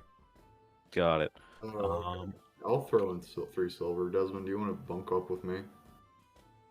Sure. I was going to pay for 2 rooms for my 3 employees. Okay. Yes, it does seem reasonable. There's the 4 of you together. You can stay in. Maybe you and Tarikas and Nilo and myself. I'm okay with that. I think about it for a second. Then I remember how Tarikas acts when he sleeps. All right. So it's a total of 12 silver pieces for all 8 people if you're going to have rooms. Okay, I'll throw in 3 silver, so 9 if anyone wants to pay the total. I got the rest. Okay. Okay, Desmond's got the rest. All right. So Okay. go ahead and mark that off as you guys. Now, is the rooms themselves are standard fare: foot lockers, bed, end table, lamp with oil, etc., etc. Nothing fancy, relatively Spartan, if you will.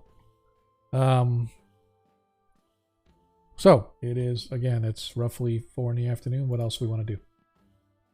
Well, now that we have gotten the issue of rooms settled, I was going to ask the innkeeper if they've seen a woman of this description, and I hand her the flyer to look at. All right. She sort of looks and she squints at it for a second.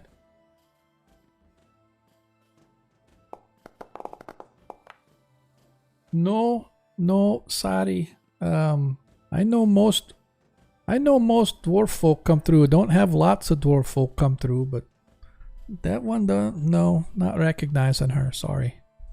Would it be all right with you if we were to put up a small, like on one of these posts, perhaps, just like one of the beams, like supporting the, like, roof or something like that? Mhm. If I were to put one of these up, as well as a room number, so that if anyone does know something about this person, they could come knock and give us what they know. Yeah, I will have to check with my husband, but I am sure that he would not mind if as long as you're willing to pay restitution for the holes that you leave in our wood posts. I will leave no holes. I will attach them otherwise. Okay. Okay. So they agree and they allow you guys to put up some sort of a flyer. That says missing dwarf woman. Yep. Come see us. Yep. Okay. What else do you want to do? Oh, it's like 4 o'clock, so you guys, what do you guys want to do? So will we need to get more food and stuff for for this travel? Well, I don't know. It was 3 days travel to get here. I don't know what the status of your guys' rations are. Well, that's good to know. Check. I am good, but that's because I bought like 20. What's the ETA onto the next location? So Just a Crestable, Mhm. let me double check here real quick. It's about another 3 days, maybe a little over 3 days. It's about 75 miles if you were to fly straight. So it's a little more than that. So 24 miles a day. So you're talking three and a Hold half on, days. we're not in Ulm. We're in Stromberg, I thought. No, you're in Ulmt. I said 3 days later, you guys arrive in Ulmt. Oh, sorry, I missed the transition. I thought we were stopping individually. Yeah, well, I just said, there was nothing happen along the way, and I don't want to waste your time or the game time to just interact in every town we go through. Fair enough. That's true. So- But that's the thing. She didn't recognize this, the dwarf, so she might not even be in Crestable. Or she might not have made it, or she just never made it to this inn. Who knows? Yeah, we might want to ask around town for a bit more. Yeah, I think that's reasonable. Okay. Go ahead and give me investigation checks with advantage Oh, yeah. because you have a photo. Oh yeah, blind guy's gonna lead the pack. Pull up Ragnar's sheet again from the screen. I'm going to cast guidance on myself because it's very important. Okay. Oh,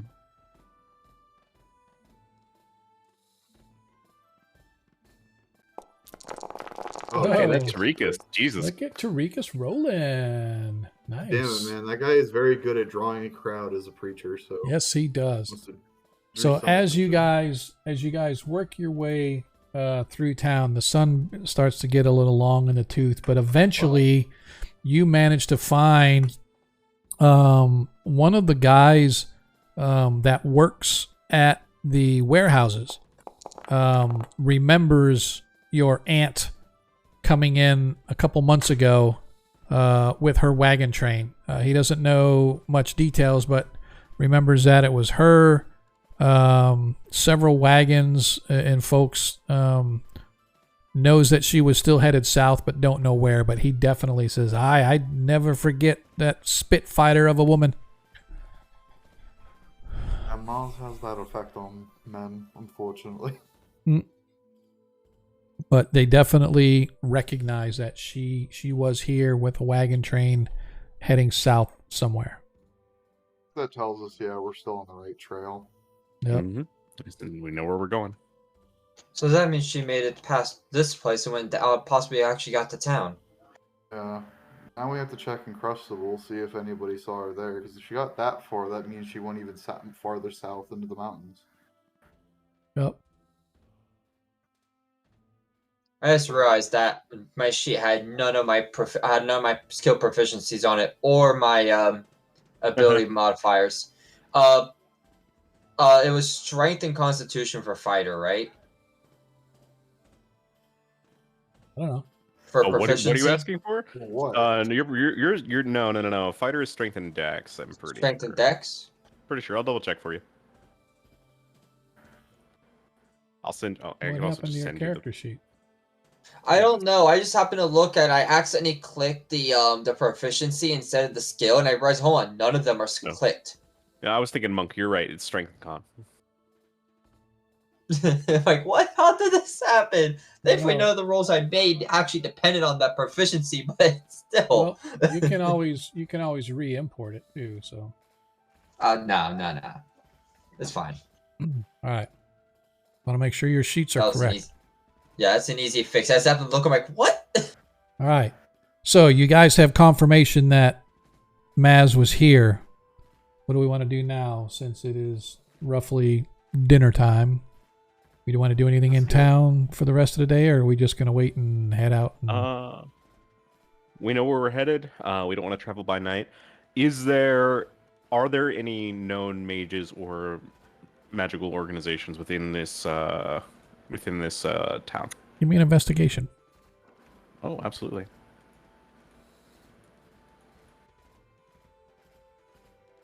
Yeah, I'll add another guidance on here. 17. Hey, somebody want to bounce the individual for me? We have our spammer.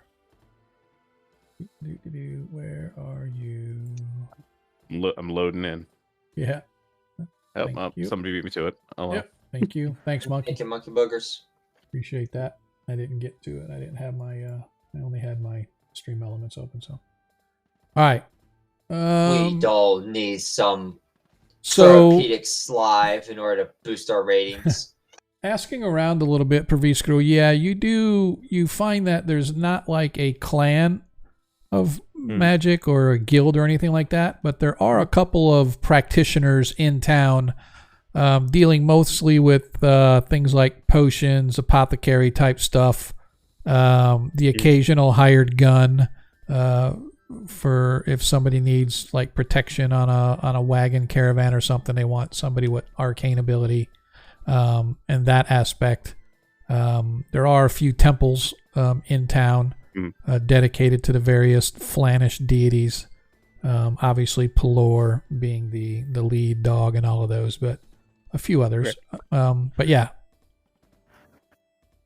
So basically what Pavisco's trying to do here is he's going to kind of go ask around with some of the magic users, see which those who are willing to, have a conversation. And essentially what he's trying to get is access to a particular spell that he can copy into his book.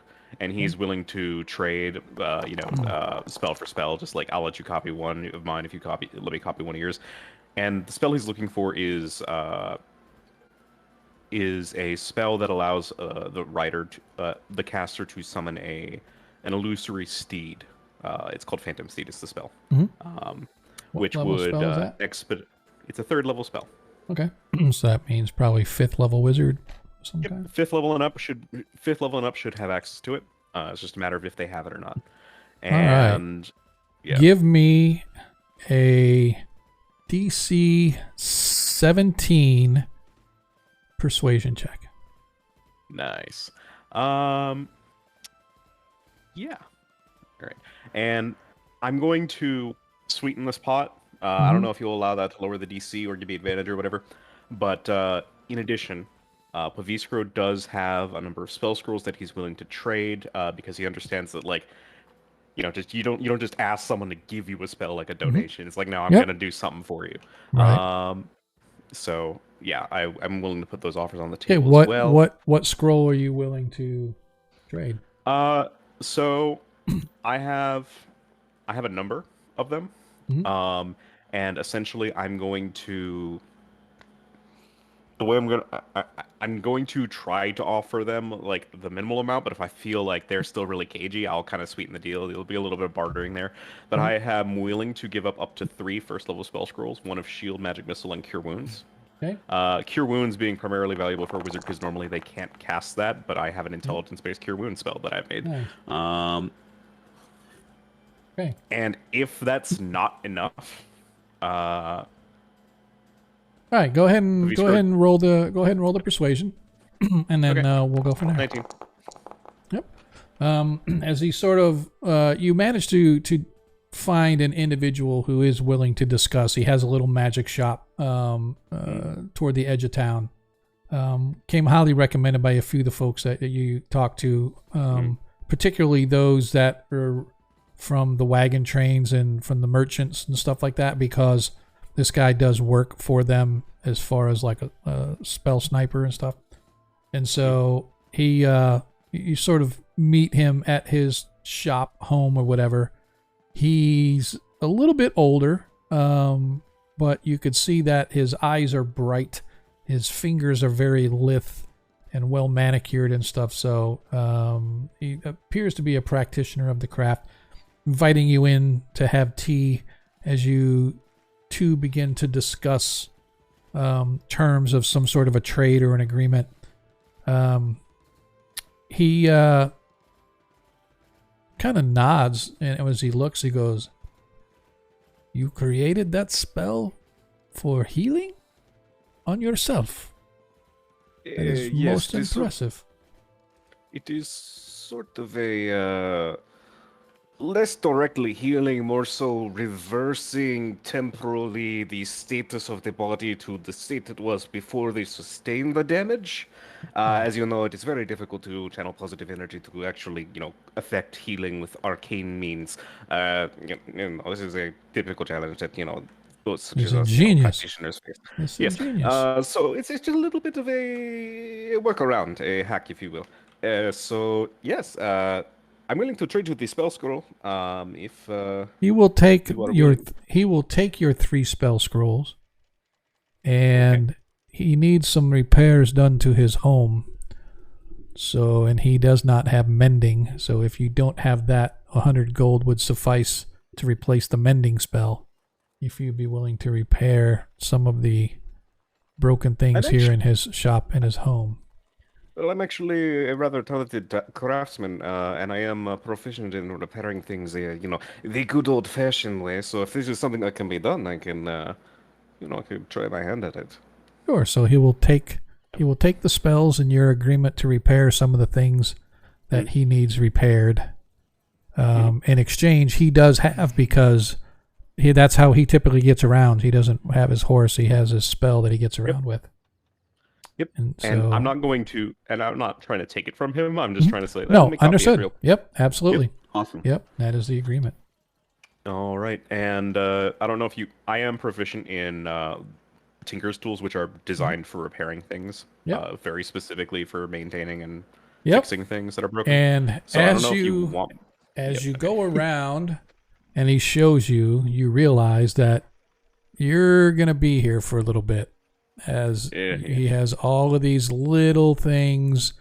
It's kind of like your grandma when you go to help her. And she's like, oh, this. Oh, yeah, now that you do that, I need this. Oh, and then this. And, oh, by the way, I need that. When all is said and done, it's approaching midnight. Yeah. When you are finally done with all the small repairs that this gentleman has requested of you. However, true to his word, he gives you a scroll of the spell that you need so you can copy it into your book at your leisure. I will do so. I'm going to, if you'll allow me to, because it takes 6 hours. Yep. Pavistro's gonna, risk that exhaustion level and just go through it over the night. He just wants to get this done. All right. So this is gonna cost me, I believe it's 150 gold to copy it into my book. Okay. So I'm gonna pay that. And do you want me to roll to see if I get exhausted, or does it just happen? No, it's just going to happen. If you guys travel, you're just going to have that one level of exhaustion on your way. Yeah. I'm going to have a nice horse, though. We're all going to have a nice horse, though. Right. Okay. So nothing other than that transpires for the day, as the day or the night turns into day. And you guys find yourself in this little town of Omt, or this mid-sized town of Omt, ready to trek out and head toward Crestable? Or is there anything that we want to do before we leave town?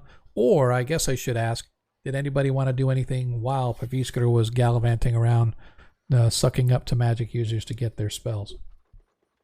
Wow. Nah. Listen, he's going the extra mile. He's playing the game. Yes, he is. They have it set up. Right. Right. No, I don't have anything yet. So, you guys grab your gear, grab your steeds. If you have not already done so, give yourself a long rest if you need to, with the exception of Paviskra. As you guys head out, you know it's going to be about a 3-day ride, 3.5-day ride before you actually get to Crestable. So how many miles is it? 75, give or take. It's almost 80, by the way. Well, let me see again. It's almost 80 as a straight line. So as not a straight line, 90 maybe, 95, somewhere in there. 95 miles? Yeah. Okay. So as we're heading out, once we get on the road and outside the walls, I don't know if they had walls. They did have walls, yes. Yeah. Once we get outside the walls, Paviskra is going to begin an incantation from his book. And 10 minutes later, while we're traveling on the road, a phantasmal horse is going to appear beside him. This was this other wizard spell, so if you want to flavor what the horse looks like, just tell me. I assume they all look the same. Yeah, it's I sort of... believe your version of the spell changes to what you want. I know, but Paviskra isn't like the kind to put his own flair on things. It's like, I'm just going to copy it as written. I don't need to change this around. Mm-hmm. So if you I don't know if you want to tell me what that looks like. It's really a zebra. It's all a stock image of a horse. Well, Yeah. regardless, it doesn't even animate. It just floats. It's just a GIF that's just floating. Yeah. It's just Floating. It's this a little GIF you can it's mount. it's a little 2D thing that's sort of going down the road like this, like head up, head down, head up, head down, head up. Well- No, so you guys watch as this rather large-looking phantasmal steed comes sort of trotting effortlessly, as if its feet were not even touching the ground, and in fact, you realize it doesn't even look like its feet are touching the ground. It has big, huge, thick legs with like a mane of hair at the base of where its paws and stuff are. It has sort of a wide base and a big, huge tail and a mane, but it's all there's no color to it. It's almost like a translucent, invisible. You can just barely see the outline of this thing. If you didn't know any better, it's almost like a mirage, sort of looking at a hot asphalt, a little mirage coming off it. But eventually it sort of slides up right near Praviskro as you guys begin moving your way down the road. Actually, if I may, I'm going to have it slide up next to one of my party members, as that is one of the functions of the spell. Mhm. Specifically, Desmond. Okay. And Professor is going to elaborate. Desmond, you are a little bit more talented in wilderness exploration, yes? Yes. Yes, well, I know this is an understatement. That horse you see right there, it can travel, 13 miles in an hour very easily. And it's probably twice as fast as most riding horses. If you were so inclined to do some scouting, or to even, I believe you could reach the village in a single day if you wanted to. Or if one of us wanted to. In fact, I think if... Anyway, we can work on the specifics of that later. If you want to use this, feel free. It'll last for another hour, and then I would need to recast the incantation. Okay. What I will do is I will ride it for half an hour. Yeah. Okay. And then ride ahead of the party to scout. Okay. And then ride backwards, back to the group. Okay. That seems reasonable, and, in about 15 minutes I'll start the incantation again. You get the fresh one, and you can, utilize your skills, however you desire. If it does begin to fade, you have about a minute to get off before it'll just disappear and you'll end up on the ground. So, if it starts to, start to look a little bit more transparent than it already does, then, it's time to get off. All right. And I guess if anyone else does want another horse, like, I could do this every 10 minutes, but it is I don't think I can make enough for all of us. There's a few extra, too many We people here for understand. that. Right.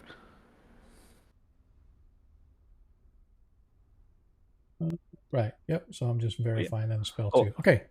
And also, do be aware, Desmond, if you do get into danger, do not let the horse be hit. I would just leave and let us know, because that thing is not very durable. Wind blowing, a dagger in the knee, and it just vanishes. It's gone. I knew a man that took an arrow in the knee once. I'll try to make sure it doesn't get hurt. Yeah. Oh, and I know you all gave me some crap previously for not naming my familiars. This one's named Louis, so treat Louis well.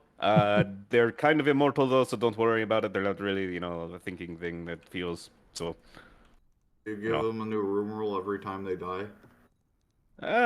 We'll just do new numeral. We can do the old flan numerals, like the I's and the V's, and just. God, this is Louis the 15th already.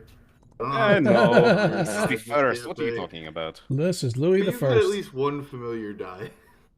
I mean, he didn't die. He just disapparated for a period of time until I resummoned them. Okay. Don't think about it too hard. All right. Don't- So don't- you guys does it begin. hurt? You begin to move your way out of Omt, heading toward Crestable. Every hour or so, You have a spell cast so that you can renew your steed. But fortunately, I mean, is this going to be the sort of the pattern?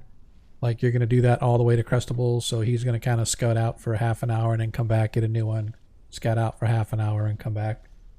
That's kind of what's going to be the... I think that's a reasonable like early warning system, because I think if anyone's going to notice something, it's going to be like out of place. It's going to be Desmond. Yep. And this would also allow him, if he does see something that's a little weird and wants to go off the trail for a little while, he has a safe and efficient way to get to and from us. Gotcha. Okay. And extremely fast as well. Yeah. So Desmond, go ahead and give me, well, we'll do them one at a time. Go ahead and give me a, oh my God, I'm losing my train of thought here. Give me a nature check as you are going out to. All right. So you go out for your first like hour or so, and yeah, you don't find anything, or you don't see anything, and you come back, and so you guys begin to sort of follow the same pattern. So sorry, I'm looking for something on my controls here, and I don't know where it went. Looking for my map control. It's supposed to be part of my first ones, but I'm looking, so I don't want to have to go straight through. Oh, there it is. All right. Go here. I don't want to have to go like 1 hour at a time. So day one, as you guys move, you get, nothing happens, right? So you guys actually make it through the first day or so, traveling about 25 miles or so. You guys get to the town of Skillet, where you take your first break, and then you continue on to the next day. Interestingly, give me one more nature check, if you would, please.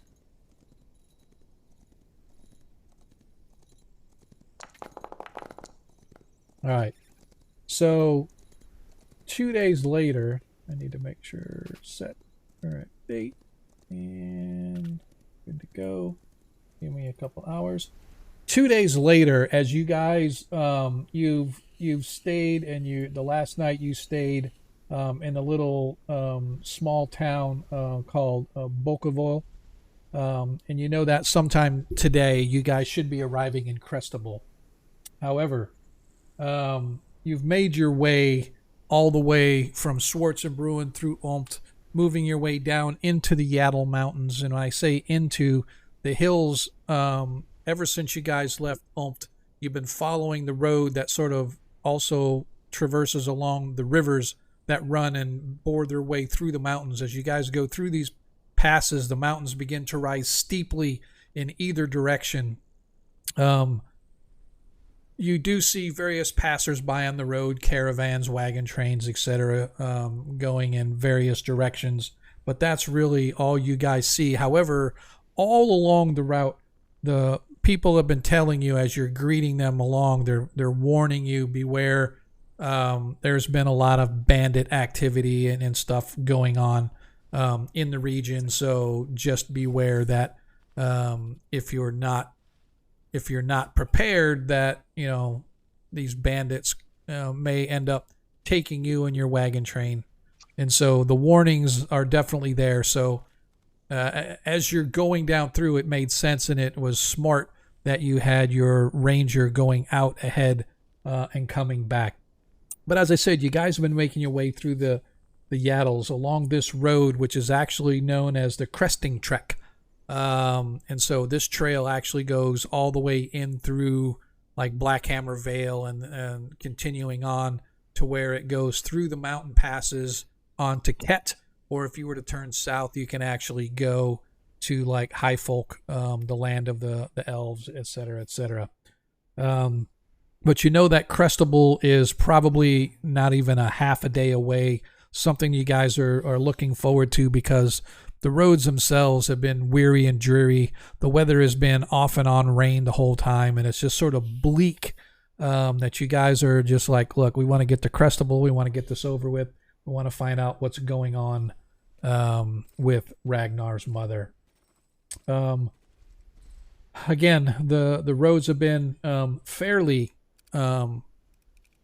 decent, even though they're a little bit thick with mud due to the recent rains. But about a half a day, as you guys left Bokoval, you pass over this bridge that goes over a river, and you find yourselves in sort of this no man's land between Crestable and Bokoval and this river. And as you're coming around a bend,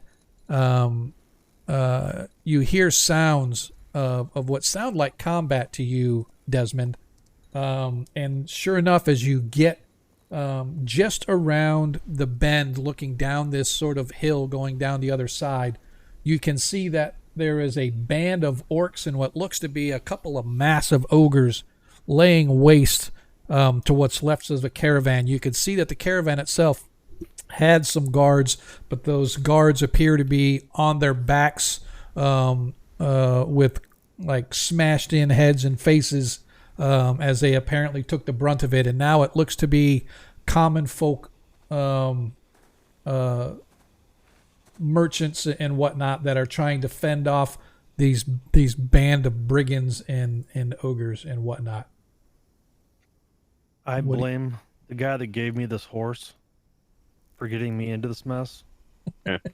And I am going to run into the fray. Okay. Because I cannot let the innocents die. All right. Just so you are aware, your friends are probably about a half an hour behind you. Yes, and I don't like it, but I also don't want to see all these innocent people die. Maybe you can pepper them with arrows from afar with your horse with 100-foot move speed, and therefore I think us theoretically 200 feet in a turn. This is just like the entrance to meeting the oh, I forgot what they're called now. The hunters from Skyrim. Just don't accidentally hit one. I have given the ranger a motorcycle. He can do with it what he wants. You have given me a moral dilemma, dude. Sorry, I'm gonna blame Sean for that. I take no responsibility for my actions. That sounds very American of you. Well, All right. he's wrong.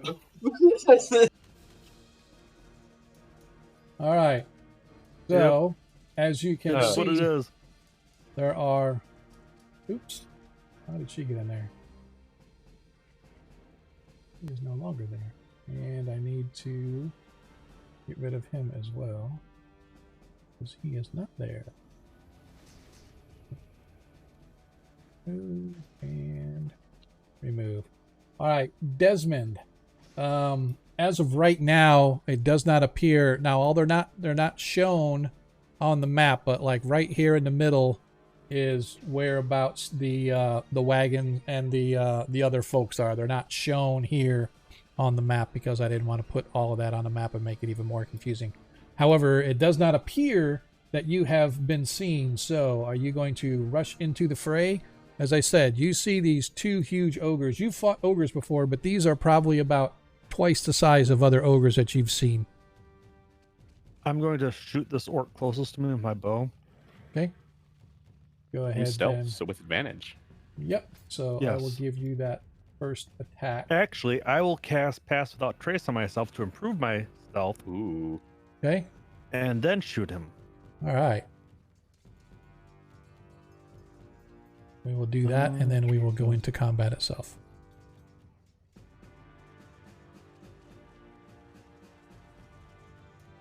Do.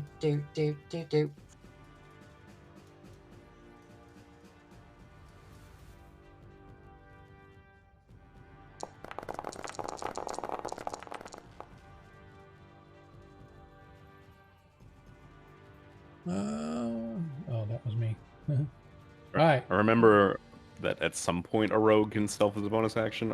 I'm not a rogue, excuse me, a ranger. Are you of that level? No. Okay. All right. So, Desmond, you're up if you want to fire away. First shot. That was my initiative there. Okay. And let's see here.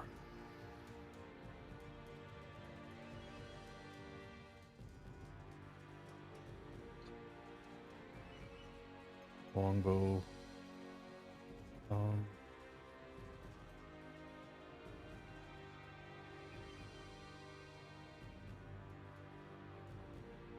are you trying to do?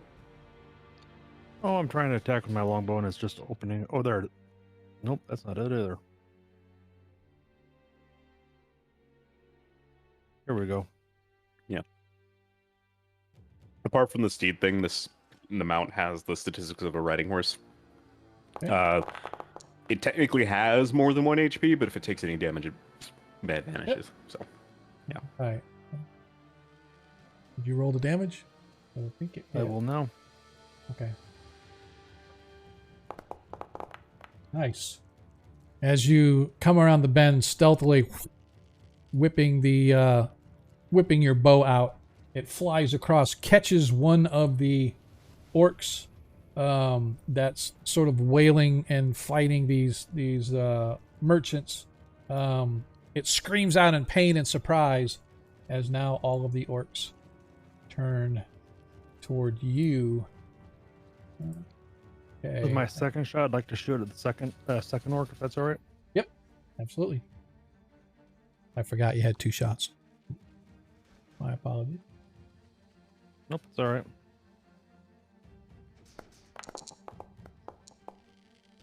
But that's not going to hit. 7 misses. That is correct. Yep. All right. Is that it for Desmond? Yep. All right. This orc then takes aim at you with his crossbow.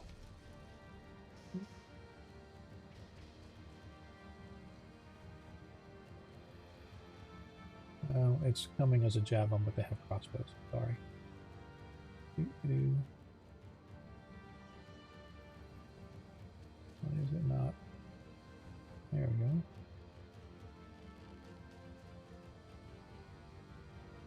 What's the woof, woof, woof, woof, woof, woof. I apologize. It's all good. all right.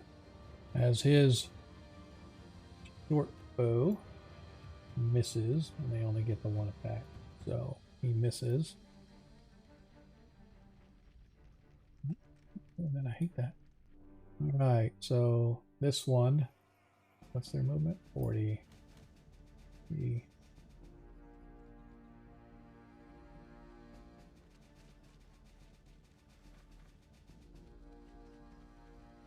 I'm charging at Desmond. Targets. Desmond, who has a speed of 200 feet, Yep. Okay. He gets 2 attacks.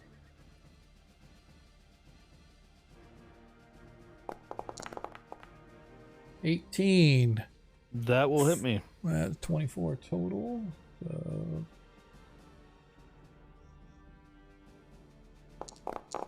10 hit points of bludgeoning damage from the first bash. Ow. Second one. With a 25. Jeez. 14 hit points of bludgeoning damage.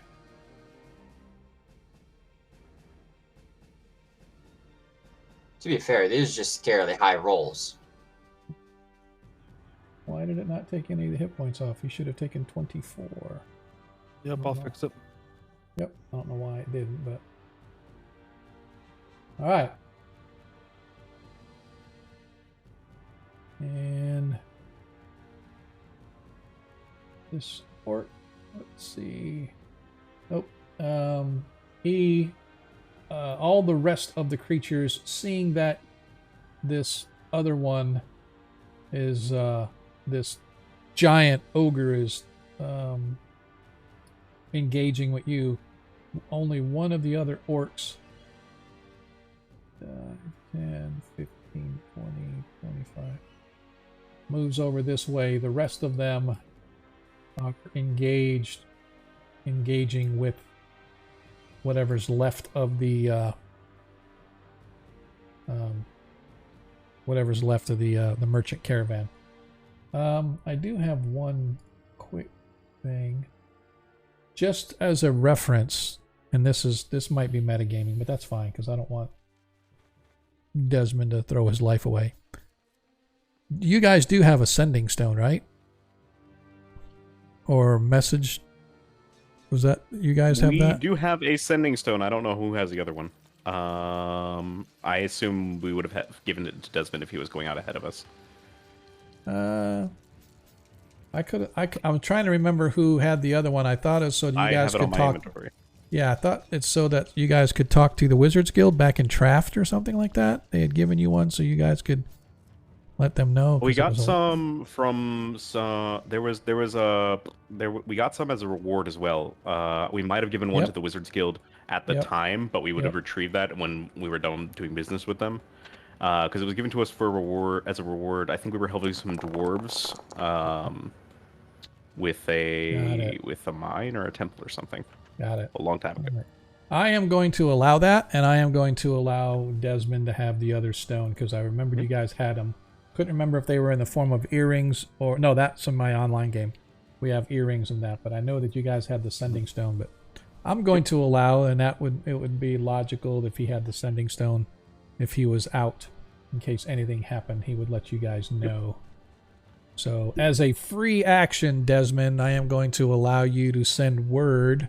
Isn't it 50 words or is it 25 words? 25 words? And then they can respond with 25 words or less. Yep. So you can send a 25 word message before you go into combat to your friends.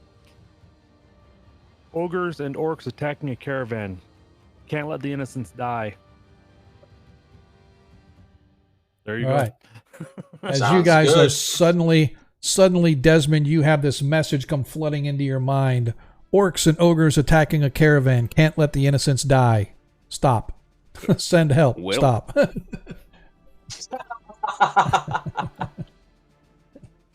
All right. Well, Desmond is engaging some orcs attacking some innocent folk. I'm going to tell him to just stay safe while we just let's just hurry the pace up is what I'm trying to say here. Yes, right hard, let's go. But Victor will just reply, we're on our way. You're faster than them. Don't die. All right. So, he's already failing that one. Is he? all right. I'm gonna say that 5 rounds at the top of the 5th round, you guys will arrive to help. Okay. Is that fair? All right. Yeah. And to be clear, that's just a horse. Like, if you want to pick someone up and get them the fuck out, you do what you need to do. As we go back to the top of the order. Don't like what this is doing. All right. As this orc up here is targeting... I don't know why. Desmond, did you target yourself? Who is that was targeting you? I think it's the ogre. No, it looks like... Like Nilo or Desmond? It looks like you've targeted yourself. Okay, I didn't mean to then. Or no, Tarikas. Tarikas is targeting you.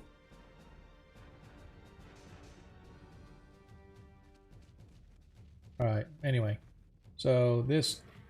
I want to make sure that you're targeted. Alright, so this orc up here once again is firing with his short bow.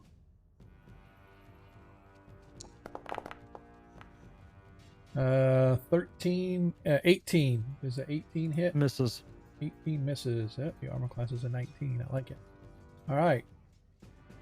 As the... Who drew that on there? I did. I'm trying to check something. Oh.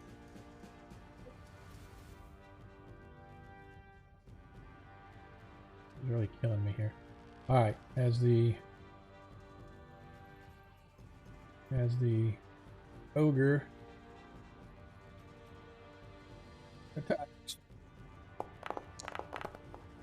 A 10 misses. His second bash. 26 crit. Do we have a floating one around here somewhere? 33 hit points of bludgeoning damage to Desmond. That takes me out. All right. Desmond. You collapse to the ground. The ogre drags you by the feet.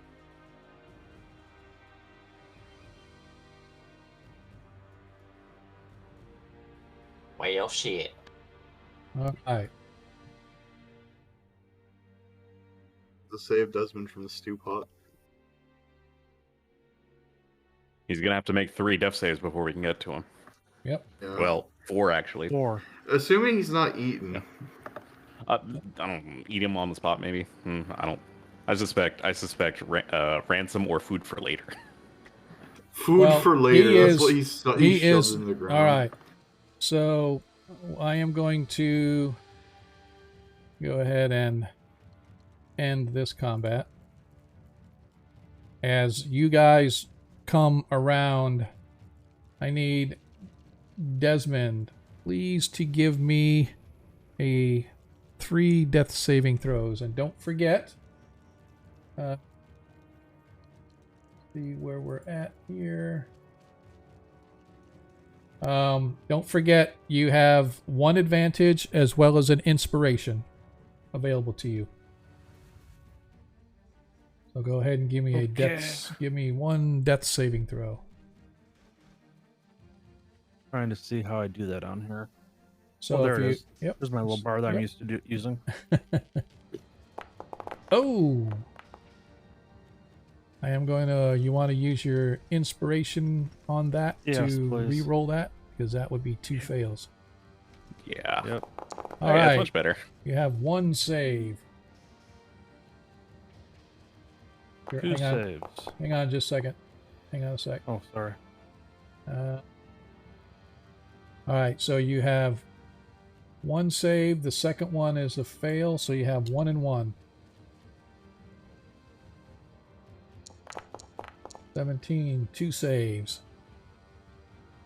That's 3 rolls. You needed 4, right? I needed 4, yeah. As you have made, and you now are back to 1 hit point, but you are completely unconscious. Okay. All And I'm right, gonna you take this are moment to take a break. incapacitated, can't move or speak or whatever. So you are out of it. As you guys come around the bend, looking down, you can see that there are these 2 massive, huge ogre-looking creatures, bigger than any ogre you've seen before, along with several orcs. And I want to make sure that this guy gets moved back up. You can see Desmond laying in a bloodied heap. The steed that you granted him is gone.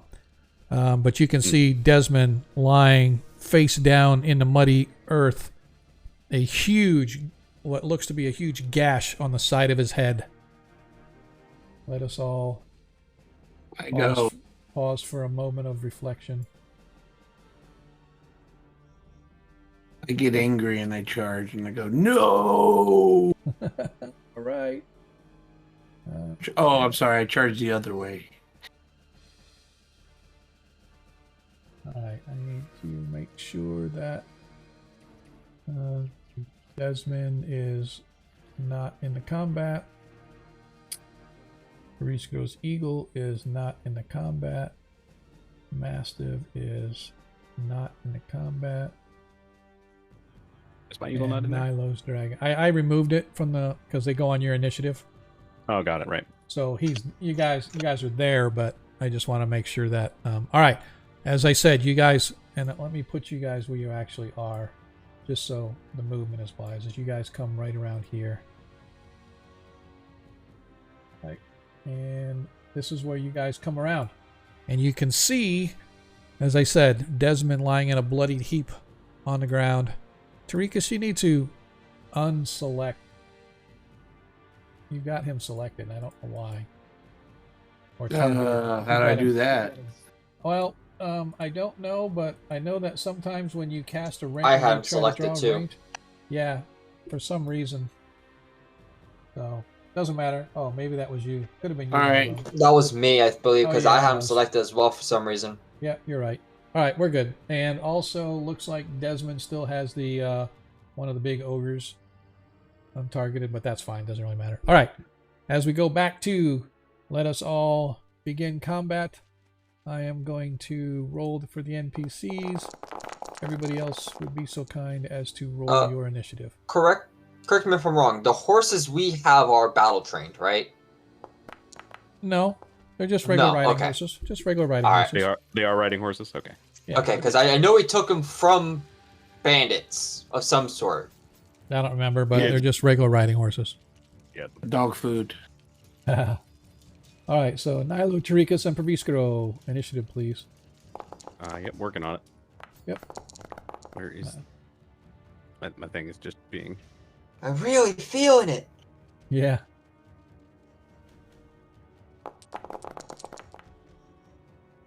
All right. I dig it. As we go, and looks to me. Why do that? Ragnar, you are up. Oop, hang on a second. For some reason, it's still saying it's Nilo's turn. All right, Ragnar. Go. I don't. Can I even make it to them? Is a good question. Yeah, I can. you and Praviskro are kind of tied for your initiative. And I know that you have to go at 10, Adam, so if I will whenever do the best you, I can. I'll say whenever you got to go, you just go. We can run Yep. your character. So I usually let Jacob Alright. run yours. If you die, Right. can I have your shoes? My shoes? Sure. All right. So you, just so you know, you are mounted, and that was your movement speed of your horse. Oh, that makes it so I can actually go to melee this round. Yes, you can. Does it cost an action to unmount? Because I'd rather not my horse be killed. I think it's like 15 feet of movement. Yeah, it's 15 feet. Yeah, 15. But that's your movement, right? So the horse moved. Yeah. Now you got 15 feet. You I'll jump just off. get off my horse, slap it on the ass, have it run off, so it's not murdered by a bunch of orcs and an ogre. Ooh. We'll bring Desmond back to find it later. All right. We'll find him later. All right. Give me Willie just can, a second Willie here. can live as long as he's not here. Give me just a second here. Oh, yeah. The ogre swings at your horse as it swats away, but it misses. All right. Ragnar, So your attack. I'm And this is considered a large creature. I'm considered a medium creature, and we'll need to beat it up. So It's can we see actually, that? it is Like, do we considered know to what be happens a then? giant creature. I don't think I actually got a bonus in 5e for them being giant, John. Yeah, I don't think so either, but I wasn't for Unfortunately. sure. I'm just Yeah. letting you know. They Can we see large, what- huge, gigantic. They are giant. They're considered giant. Can we so. see what happened to Desmond? Oh, you mean giant as in like the creature type? Got it. Yeah. Got it. Misunderstood you. So I want to say they're probably 11, 12 foot tall. You can see Desmond lying on the ground in a bloody heap. His side of his head is caved in, it looks like. This is a dumb question, especially with the fact that I can't see. Hmm? Did Paviskro relay that to us? Well, I didn't know no. he went down. No, knew you that he can was see. engaging some orcs. You I told see you that him- he was. Yeah, I was told you he was engaging some orcs. Yep. I guess I'll just rage, because I'm angry enough at these things to keep All my right. peace then. Go ahead and do the rage. I want to see the rage effect. Oh god, it's gone. Huh? Hit the AC one by accident, but like, where's the rage effect? Is it on my sheet? It should be if you go to features and then scroll down and hit the little mouse over rage and click rage. Yep. There you go. Now you're raging. Get out this. Now you're raging. Get out the kneecapper. There you go. Go kneecap somebody. All right. So I have a axe, so I can start chopping down these thick thighs. Nice. 19 hit? Hang on just a second. Boom. As the ogre uses a feature known as Block the Path. When a creature enters a space within 5 feet, the ogre makes a bash attack against that creature. If the attack hits, the target speed is reduced to 0 until start of the ogre's next turn. So he is That making costs a reaction, though. That is his reaction, yes. The one So- he used to attack the horse. Oh, Yeah, you're he right. already I used take his it back. reaction. Thank you. Thank you. Thank you for reminding me. I forgot that the horse one was there first. Keeping me honest. I So appreciate did that. the No, your attack. 19 hit? Yeah, oops. Yes, the 19 should have hit. Yeah. Nice, and it took off the damage. Put into that calf. I'm gonna cut myself a nice chunk. Alright. That it for you? That was it for me for this round. Alright, review screw. All right. Not knowing with certainty if Desmond is dead, dying, or otherwise, I'm going to risk it for the biscuit. And with 30 feet of my riding horse's movement, 25 feet of it, move here. Okay. And as I'm riding by, I'm leaning over with my hammer on my left-hand side, and I'm going to conk him on where the skull part is with Okay. a cure wounds, Alright. where that dent is, and hopefully try to restore Alright. that. You're going to get 1d8 plus 4 back. So give me like 2 seconds to type that up. That's a d10. You gain 12 hit points Nice. as I rolled maximum possible healing. Nice. I think Desmond is Yeah, back he's to back. 13. Yep. That'll be Alright. my Thank you. action. That'll be my action. With my movement, that'll be riding horse has 60 feet of movement. Yep. This is about half of it to get here, Yep. and then I'm going to move the rest of it to kind of get like gonna be Gotcha. closer to over here, I think. Okay, there we go. To kind of get like a better view of the battlefield and see what's going on here. Perfect. Dig it. Hit for you? Yeah, that's it. Alright. I'll just clarify that my owl's giving advantage against this ogre. Okay. My eagle, that is. Yep. In and out. As-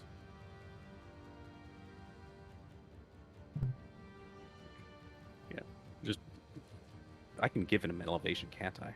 That's a thing. Hold on. So close. As this orc gets close, fires at Perviscro with his little bow. Bonk off the shield. Bounces right off the shield. No bueno. He misses. Alright. Their movement is 40.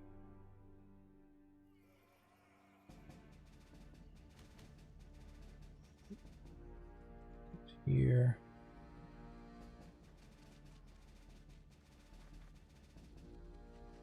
Right there.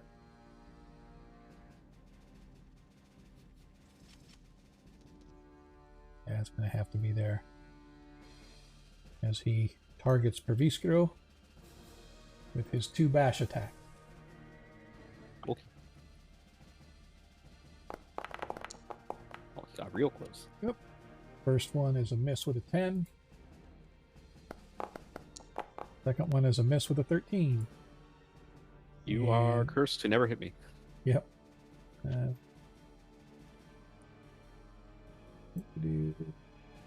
Tarikas, you are up.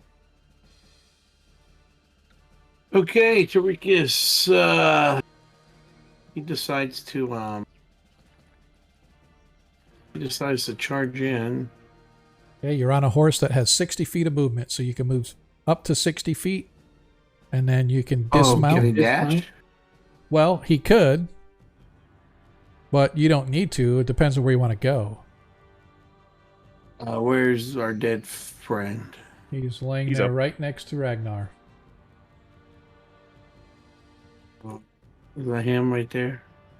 Yep. Okay. So I go. You said 30 feet, you said? Well, you can move. Yeah, your horse has 60 foot of movement. So I that's run 20. there Okay. and I go. I'm gonna cast what is it called? He's up already? Do I know that he's healed? No, he's not up yet. He's still prone. He had his wounds sort of knitted by Provisco, but he's still down. He hasn't started to get up yet. You could see that he's sort of groggily trying to get to his feet, but he has not yet. I go, okay. And this ogre is damaged? No, it does not look at it like it's been hit yet, I don't think. Oh, wait. Take it back. Oh, darn it.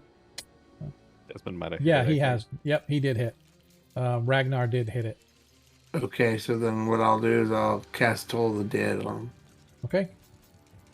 That is a wisdom save, or what is that? And I go, you shall repent, brood creature. It is a... Did you seem to understand that?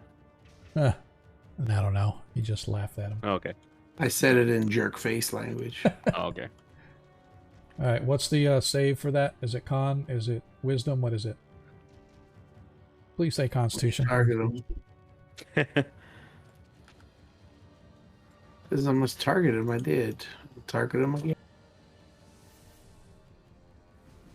Doesn't say you're targeting him.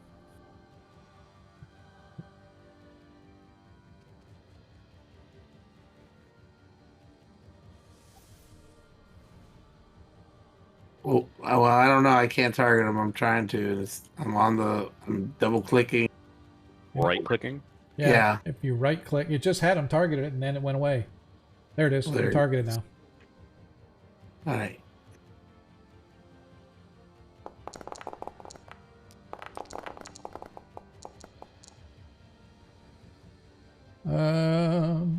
So it didn't even allow me. Oh, it actually. Hang on a second. No damage. Yep, failed it save with a 1. So it's kind of interesting because here it actually rolls the check for me, and so wait, it did 20. Yeah, because it did it twice. So I need to put 12 back on because it took 12 off for the 8, and then it took 10 off because it said, oh, I don't need to do the 8, I just need to do the 10 or the 2d12. So it rolled your damage twice. So, but it failed its save. You did 10 necrotic damage to the ogre. So Okay. all right, that's it. Did you say you weren't doing any healing on him, right? You just did Not at the moment. All right, cool. All At right. the moment. All right, as this orc comes this way, targets Kreistrich. Can I use my horse's cover? Oh, wow. No. That was a sentence. Does my horse attack? I mean, technically they do have an action, but unless you're letting the horse do whatever it wants, they typically don't use their action to attack. Or The can't, I should horse say. isn't actually trained to fight, so Yeah. the horse is more likely to actually run trying to do that. Yeah, I'm assuming you're maintaining control of your steed rather than... Natural 20. As Ooh, you boy. get hit. Go ahead, and I'm going to use one of my features to just nope that. Okay. He needs to reroll. 19, I believe, still hits. Kreistrich's armor class is Yes. 18, so it still hits, but at least it's not Yeah. a crit. I could have took a crit. It would have mattered. 5 hit points of damage to Kreistrich as it took it off automatically. I like it. I like it when the system works like it's supposed to. All right. This orc up here is just targeting Kreistrich with its bow.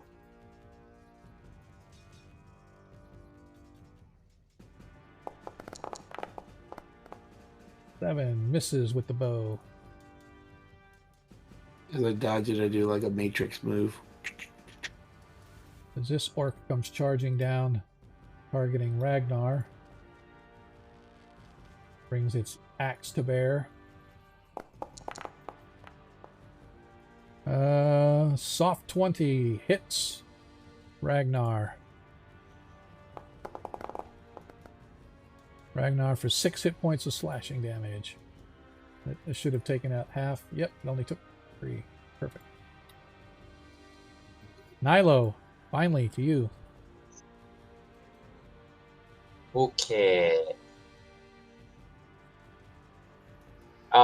That eagle is still giving an advantage on the ogre, or was that ogre Yes, already? no, or- that it okay. has not. It has not been melee attacked yet. It's only had the Toll the Dead attack on it. Yeah, it's any attack that's not a saving throw. Yeah. Effectively.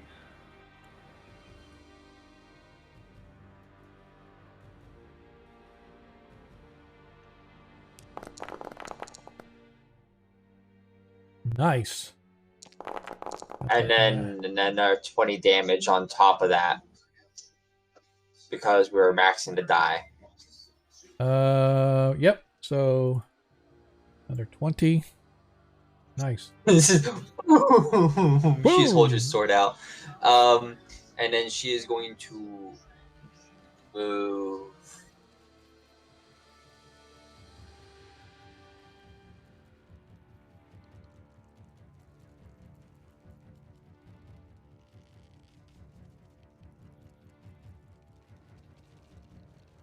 Make up your mind, woman.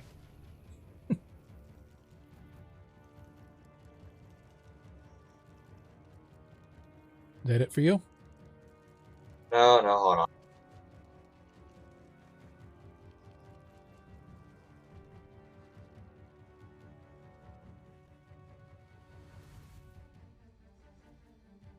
There we go. Are we good? My eagle provides advantage on the same target now. Okay. Or my dragon does, yeah. And that's it. Eagle is a state of mind. Your dragon can be an eagle if he wants to. My eagle could be a dragon because he wills it. Okay. All right. As this orc comes in with his great axe, swinging at Tarikas. Mrs. Tarikas. Yeah. And now the ogre takes aim at the little guy as he brings his huge battering ram body down on top of Ragnar.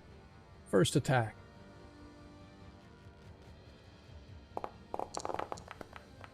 $17. Does that hit? That does. That hits Ragnar. As Ragnar suffers. No, it doesn't. My AC is 18. Oh, is it 18? Okay. We need to That's put on my that. sheet. Does it say something different? It on the says token? your sheet says 17 on the armor class. Is it?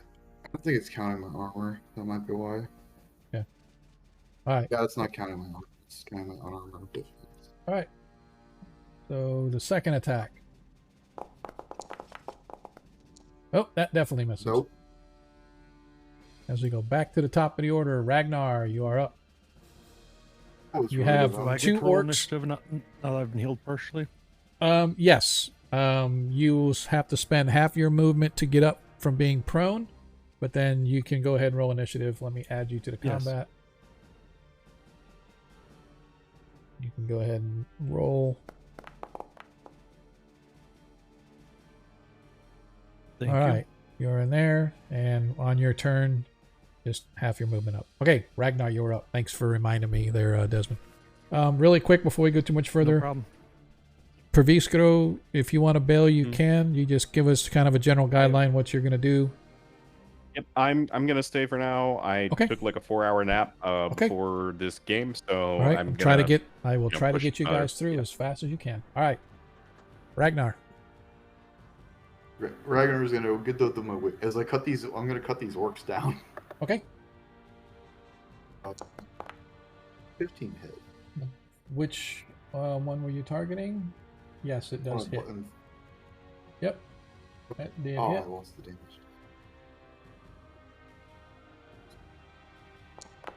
Oh, how much health these guys have? Yes. As Still you sick. drop him. Okay. Then I'm gonna frenzy attack the second orc so I can start clearing up. Okay.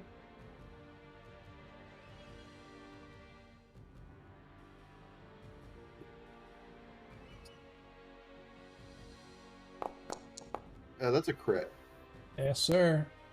Go ahead and crit your damage. Oh, yes. Second blow takes them down. And I'm going to, you know what? See if this, how well these ogres are actually durable. I'm going to action surge to attack it. Okay. Get a bonus with this as well. Now you just get your attacks back. Okay, so I just get the one attack. The frenzy attack counts as bonus. That's why I have to double check that. Okay. There's a 16 hit. And this time it. Double check on this how this reacted. Not really sure. It keeps saying something about the is you. Creature enters a space within 5 feet. Ogre makes a bash attack if the attack hits. I think that's if they enter it. So that Yeah, means but it's just if saying they- whenever you hit it, it keeps saying, "Do I want to do block the path?" But I don't know why it's doing that. I just think, yeah. So it shouldn't. If you're matter. already there, the I don't. effect cannot trigger because you haven't entered the space. Yeah, I'm just wondering though. For some reason, it keeps asking me, like, when you hit, it says, "Oh, do you want to go ahead and do this maneuver to hit him?" I'm like, okay, I want to do that, but no, I can't. So it's all right. Go ahead So and does roll that your land, damage. or- That does hit. Yeah, that attack did hit. All right, So roll the 1 damage. 8 hit points of damage, and it did take it off, so it's still there. All right, cool. All right, Pervis Kronos. All right, I am going to. Do some fire right Yeah, about. they're both. Oh yeah, if I was a fireball wizard, you definitely would get some. What I'm going to do? Why the fuck would I take burning hands? Why would I want to just spontaneously spare fire from my hands? You know, there are a bunch of other things to do like this. So cool. You're not wrong, but like, have these ogres been speaking in any language? Um, I don't know if they've been shouting at their they have allies. been. They have They've been. taunting us. They've been shouting and screaming and typical battle rage type stuff. Yes. Got broken common, eat you. You know, roast your bones. Yada yada. I'm going to cast suggestion on the ogre closest to me. Okay. And I'm going to say, help us kill other ogre and orc. Get more food. And I'm just casting suggestion on it. He needs to make a wisdom save, otherwise he's going to help us kill his friends. Right.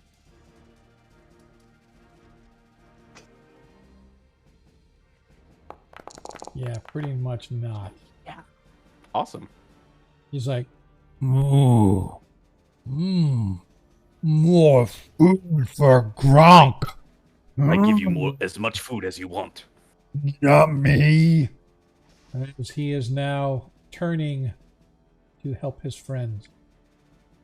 Or to help you guys, his friends now. To Did help it for us. Provisco? Yeah, take out the others. Yeah, that's it. Is this orc in melee with me? I don't think they are. No, but he's getting ready to be.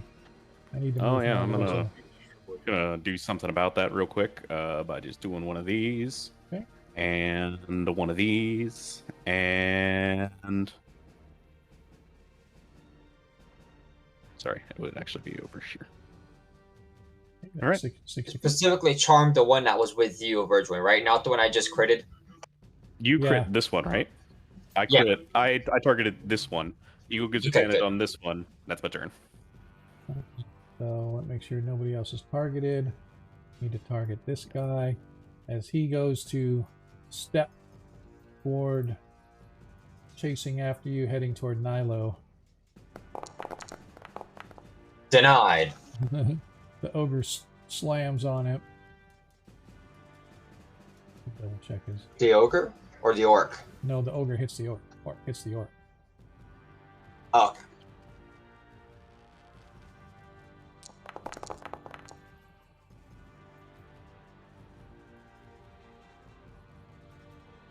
As the ogre, as this orc begins to move away, He's like, "Where are you going?" Slams down on the orc.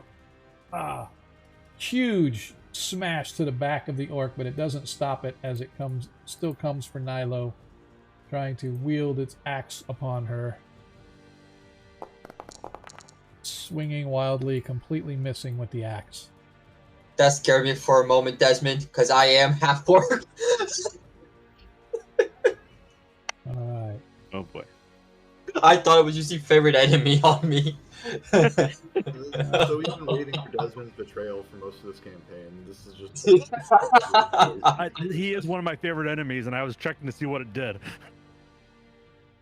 I don't even think it gives you a bonus in 5e. It's just No, like it doesn't. Advantage to like rolls about. All right. So Yeah. ogre is going to attack his comrade. Going clubbing. Any crit. Oh, natural one. I don't know. First attack misses. Wait, wait, can you? He's at advantage. I give him my advantage. No. Oh, My dragon forgot. already has advantage on it. Oh, yeah, you're right. He already has advantage. yep. Oh, he does. Oh, okay. Yeah. So I meant to. So the second attack, what the Fucking actual go. does, he hits as his first attack hits, and why is it applying it to the orc? Let's Turn this into a sumo wrestler match. 9. Yeah. Just I don't know why it's slapping each other back and forth. this. I don't know Now why. I'll start dancing. For some reason, it's having that it's tap. All right, so he hit for the 9, which it took it off. Now he's going his second bash attack. Hold on, Sean. I have to remind you about something. All right, as the second Now attack. you can use block against him. Yeah, he will. And there's a normal hit, 14. But before that happens, as he took the other ogre out, but before that happens, he is going to target. And he is going to get one attack in before.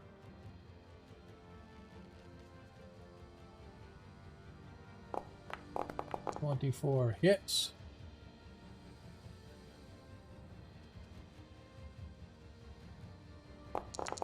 .21 hit points of bludgeoning damage before he goes down, and his friend. Yep, it took the damage off. All right. That's that. Now, Tarikas, you are up. As you watch the other ogre attack its comrade, smashing its head in with its massive fists. Okay. So You have an orc in front of you, and then you also have there's an orc up here in the rocks, and then there's the big ass ogre. Desmond, how bad are you hurt still? You need healing, right? I'm down to about a third of my hit points. Okay, so I'm gonna go ahead and let's see, where is it at? Oh, this is. Let me see. Creature range. No, not that. But then I'm gonna go ahead and just do, because we have several people hurt, right? I don't know about several, but you got a couple people that are hurt. But All right.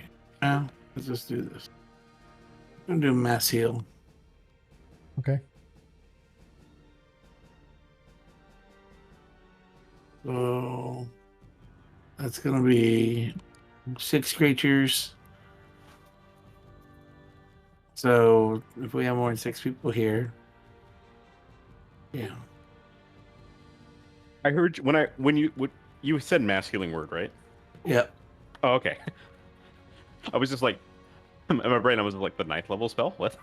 Yeah, I was That's I very was confused. So I'm like, where did he get mass heal? But I'm not going to tell him how to play his character. Yeah. I just want to make sure I understood what was going on here and not just seeing Rikus rip a fucking divine intervention out of the air. I was like, oh shit! Our cleric's very strong. Suddenly, I have a lot more respect for St. Cuthbert. Yeah. That's going to be a bonus action, I think. Yep, it is a bonus action. I'm trying to roll. I gotta hit the die. 13 hit points for everybody in the party. Neat. So that puts I will go from 45 to 45. and that puts you at 26, right, Desmond?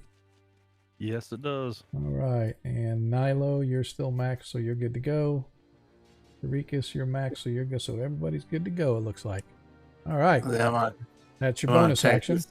All right, I'm gonna take the sword. all right, but you can't hit him because you're weak. Yeah, I know. I am. Hmm. Has it been hurt? No. Okay. Just a soy boy. Don't pay attention to him. I'm gonna go ahead and just I hit him with my mace. All right.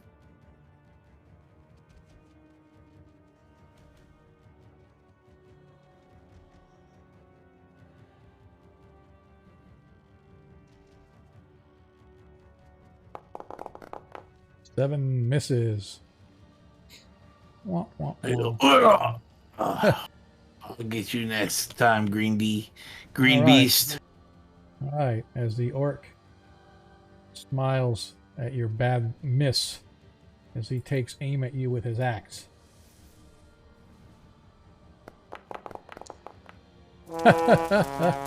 He too rolls a natural one. Don't laugh. It happened to you too. All right, And no love. as the orc in the hills targeting Tarikas as well. And misses with a 13. This orc is dead. Nilo, Handar, you are finally up.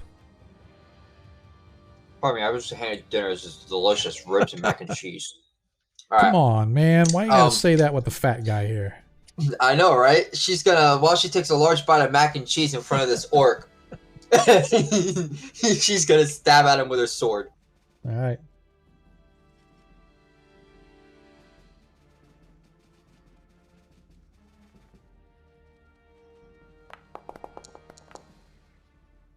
$11 misses. That's a miss. Okay. Yep. That hits.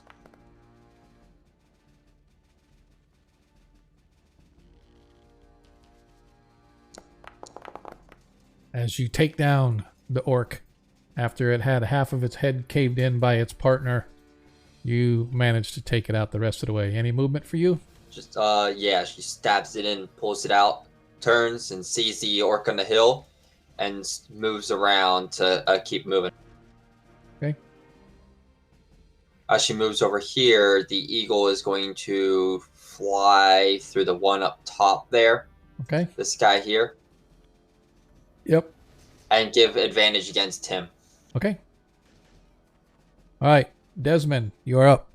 Literally. I use half my movement to stand up, Okay. my face bloody and mud covered and grim, pulling out Night Razor, and I am going to attack this one that he just graciously provided advantage on. Isn't that the orc that was dragging you? No. No, that was the ogre that is now dead, I believe. Yes. Correct. I am going to, as a bonus action, apply my Slayer's Prey and Okay. say, die, spawn of Grummish. Okay. And That's good. You have advantage. Yep. not much better. 9 misses. Nope. Wow, not my night. Okay, Not that's my your turn. night. All right. Righty. Back to the top of the order. Ragnar Stormhelm, you are up. As I can see, my target, which environment has evaporated. Oh, that one there, Desmond's fighting is still alive. I'm gonna kill that guy. Okay. All right. I can't see the guy up there. Correct. It's well reckless. I guess. 16 hits. 22 hits, actually. I have advantage. Yeah. 6 hit points of damage as you slam into it. Does not take it down, but you manage to cleave into it. You see, I have a second attack. 16 hits That for was another 6 hit points of damage as you cleave into it I again, need a third. but it still does not go down. I was confused. It's the end of my turn.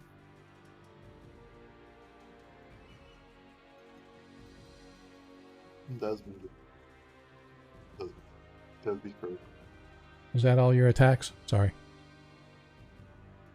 Sorry, Kreistrich. sorry, it's- No, Kreistrich, you're up. All right. I am going to cast a firebolt at this work up here. Okay. No, you know what? Let's make it a magic missile.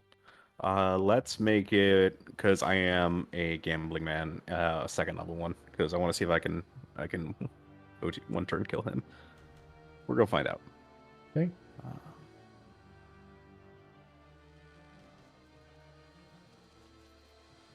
Oh yeah, well within range. I don't. Number of rolls 4. So normal. Oh, hang on a sec.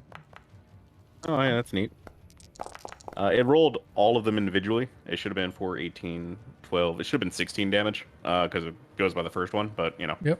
if you want to do it this way, it doesn't. I don't mind that 16's much. fine. All right. One shot. A Work down. All right. See. Oops. not gonna lie, that animation was pretty dope. I'm a fan. I was looking down at my ribs when you did it. I didn't see it. Is it a new one or the same one? Probably the same one. I don't know what the old one looks like. Little, 3 little bolts of light flying through the air. Pretty much. I mean, pretty much, yeah. I agree. Oh, this poor guy. 29 hit points of damage to the orc. We get to kill this ogre now, right? As Oh the- yeah, absolutely. As the orc Okay. falls. And he's like, ah, food mine. We're food. As he looks toward Paviskro. But Visker will point to the big ogre that he killed and just like, he's right there for the taking. Tarikas, you are up. I'm going to attack the ogre. Okay. Yep, and spells. I'm going to say, here's your food. Try an iron lollipop. I'm gonna give you enough food to last a lifetime.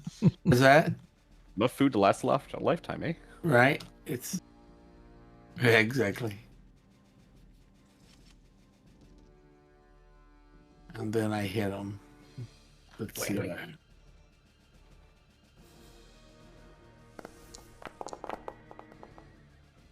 Promised you foods. I promised you. As enough you hit. damage. The mace hits. 7 bludgeoning. Nice. As the ogre suddenly snaps out, he goes, "You lie." No food, good. Anything else for you, Tarikas? And then I'm going to. No, I think that's it. Yeah, that's it. All right, Nilo, you are up. First off, I'm gonna give myself advantage. Okay. I'm gonna ride up on in there.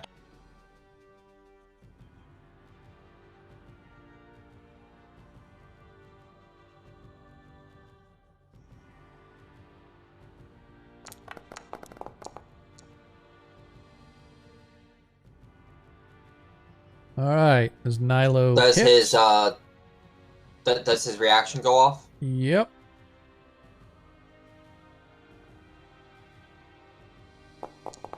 But he Fail. misses.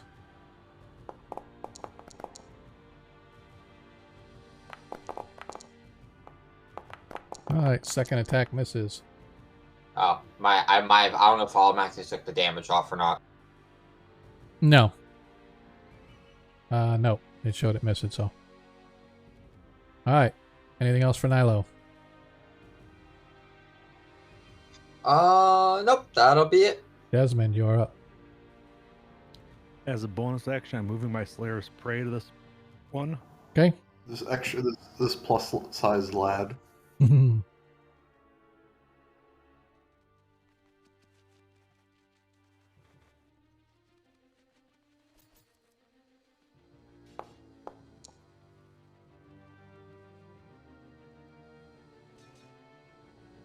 18 gonna hit. 18 hits. Okay, here's the norm. Then I'll my Slayer's Prey and the Life Drain is gonna get activated. We're gonna have to talk about that, Okay. just so you know. It's a little After this. strong. Yep. Total of 25. Alright. And my second attack.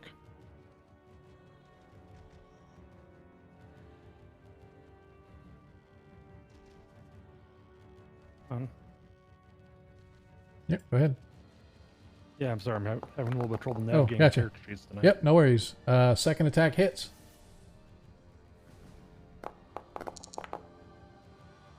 Six more. I don't know why it's not taking your damage off when you hit. So. Alright. Anything else for Desmond? Nope. Alright. Ragnar, you're up. Rage away, my son. It's time to chop this guy's legs off so he can be medium sized.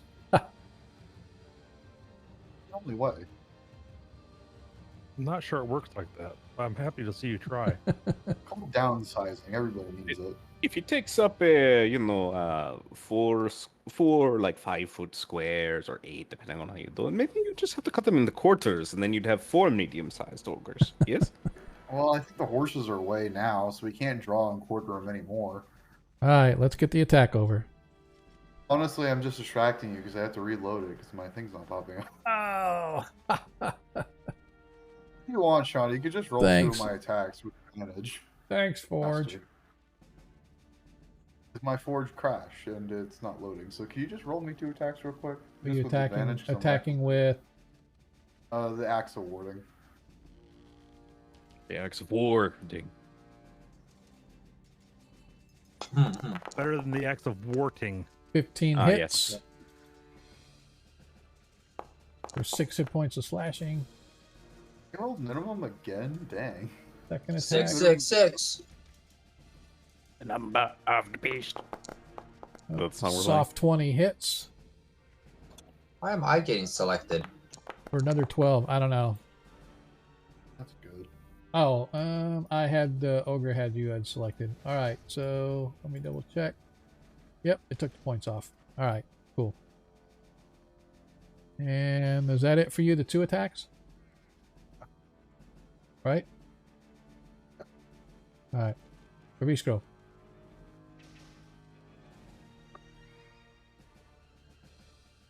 Yeah, I guess I might as well do it again. Oh, I have to. Let's do it again.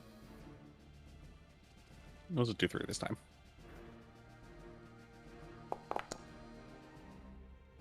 Nice. So that's going to be 5, 10, 15.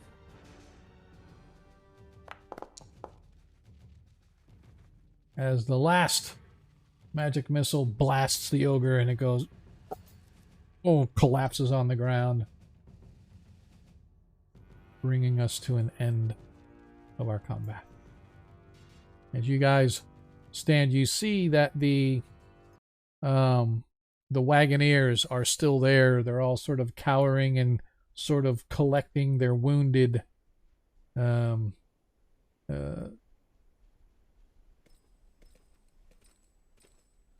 Are you all right?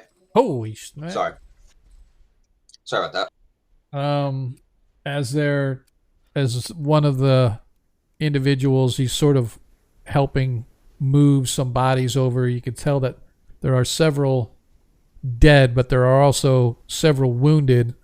Three of them are still able to move and walk and whatnot, including this one individual as he sort of looks around and sort of gestures to show that there are some severely wounded as well as some that are probably not going to be revived or whatever.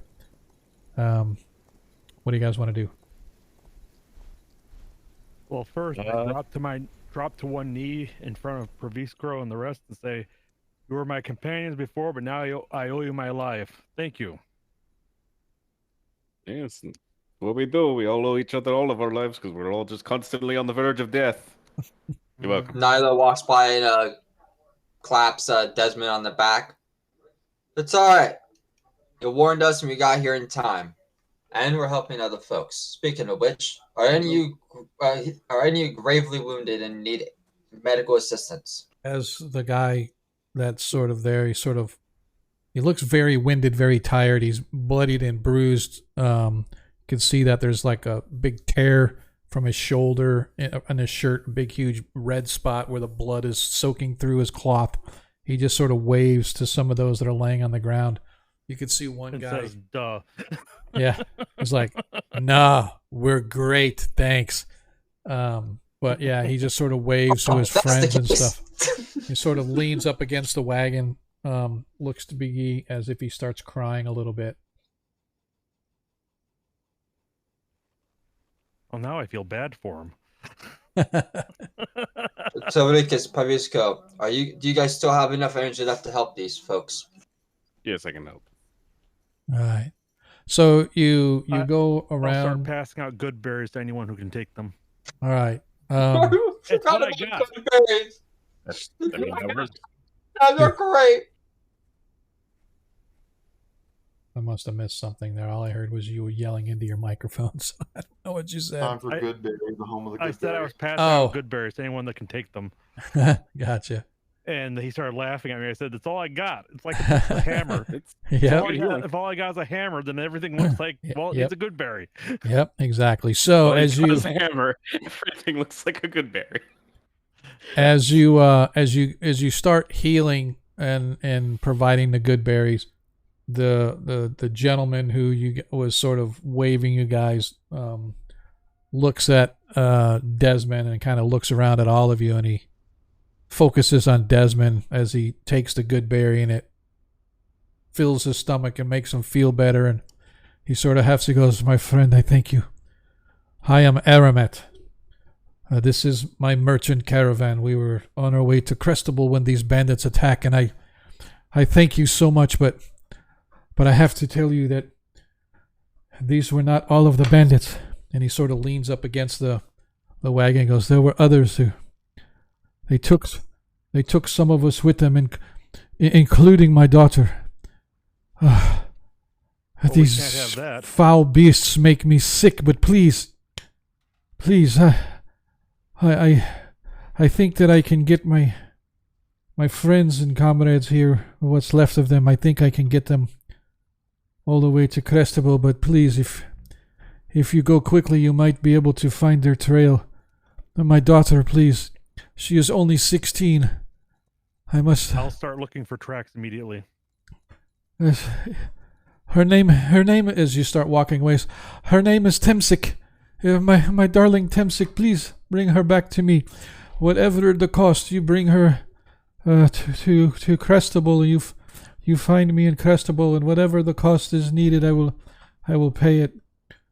But I thank you. Can. I am most grateful, my friends. And we're going to pause right here because I know, Pravisco, I'll let you ahead and go and bail if you haven't already.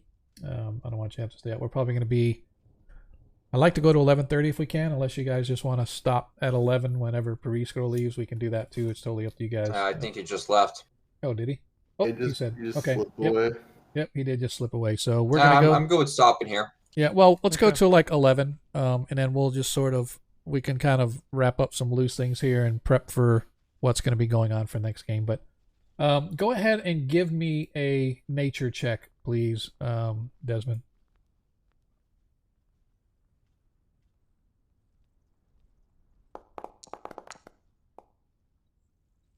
All right. So you search around and having kind of seen to these folks and making sure that they are healed where they can be and the dead are kind of loaded up into the wagons, Desmond, you begin to search around this trail, and you can see that the trail itself leads southward toward the more rugged hills and lands. And I have advantage on survival checks to track orcs. Yep. And not only that, but you're getting into your favored territory of mountains and stuff like that too. Yep.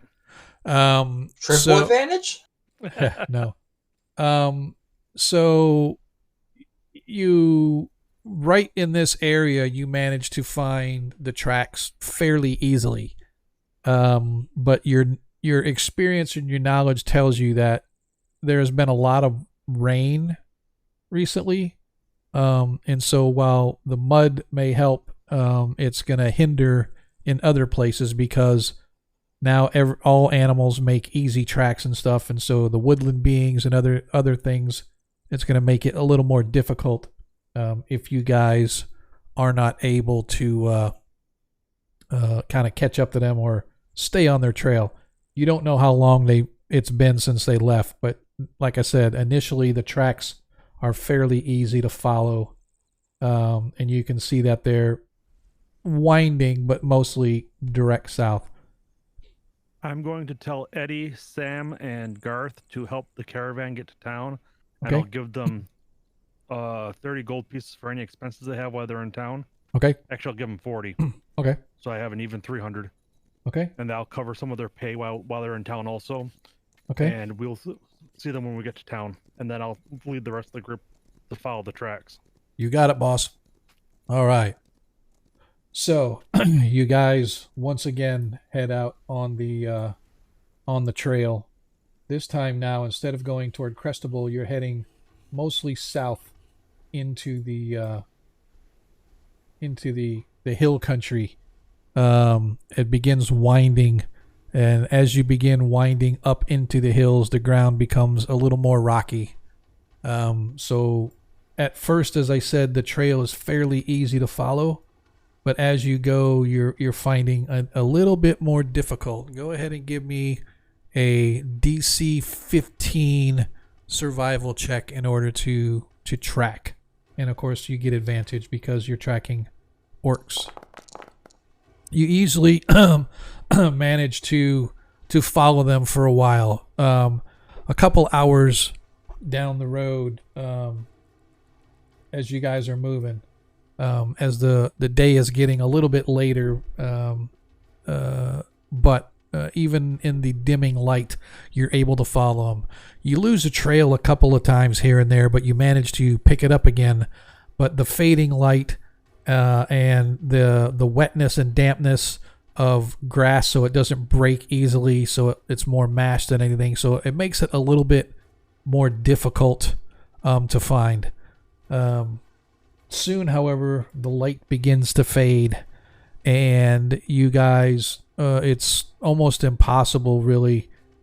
Even with Praviskro's light provided, it makes it extremely, extremely difficult to follow the tracks. Question. How dense is the canopy? There's not really that much.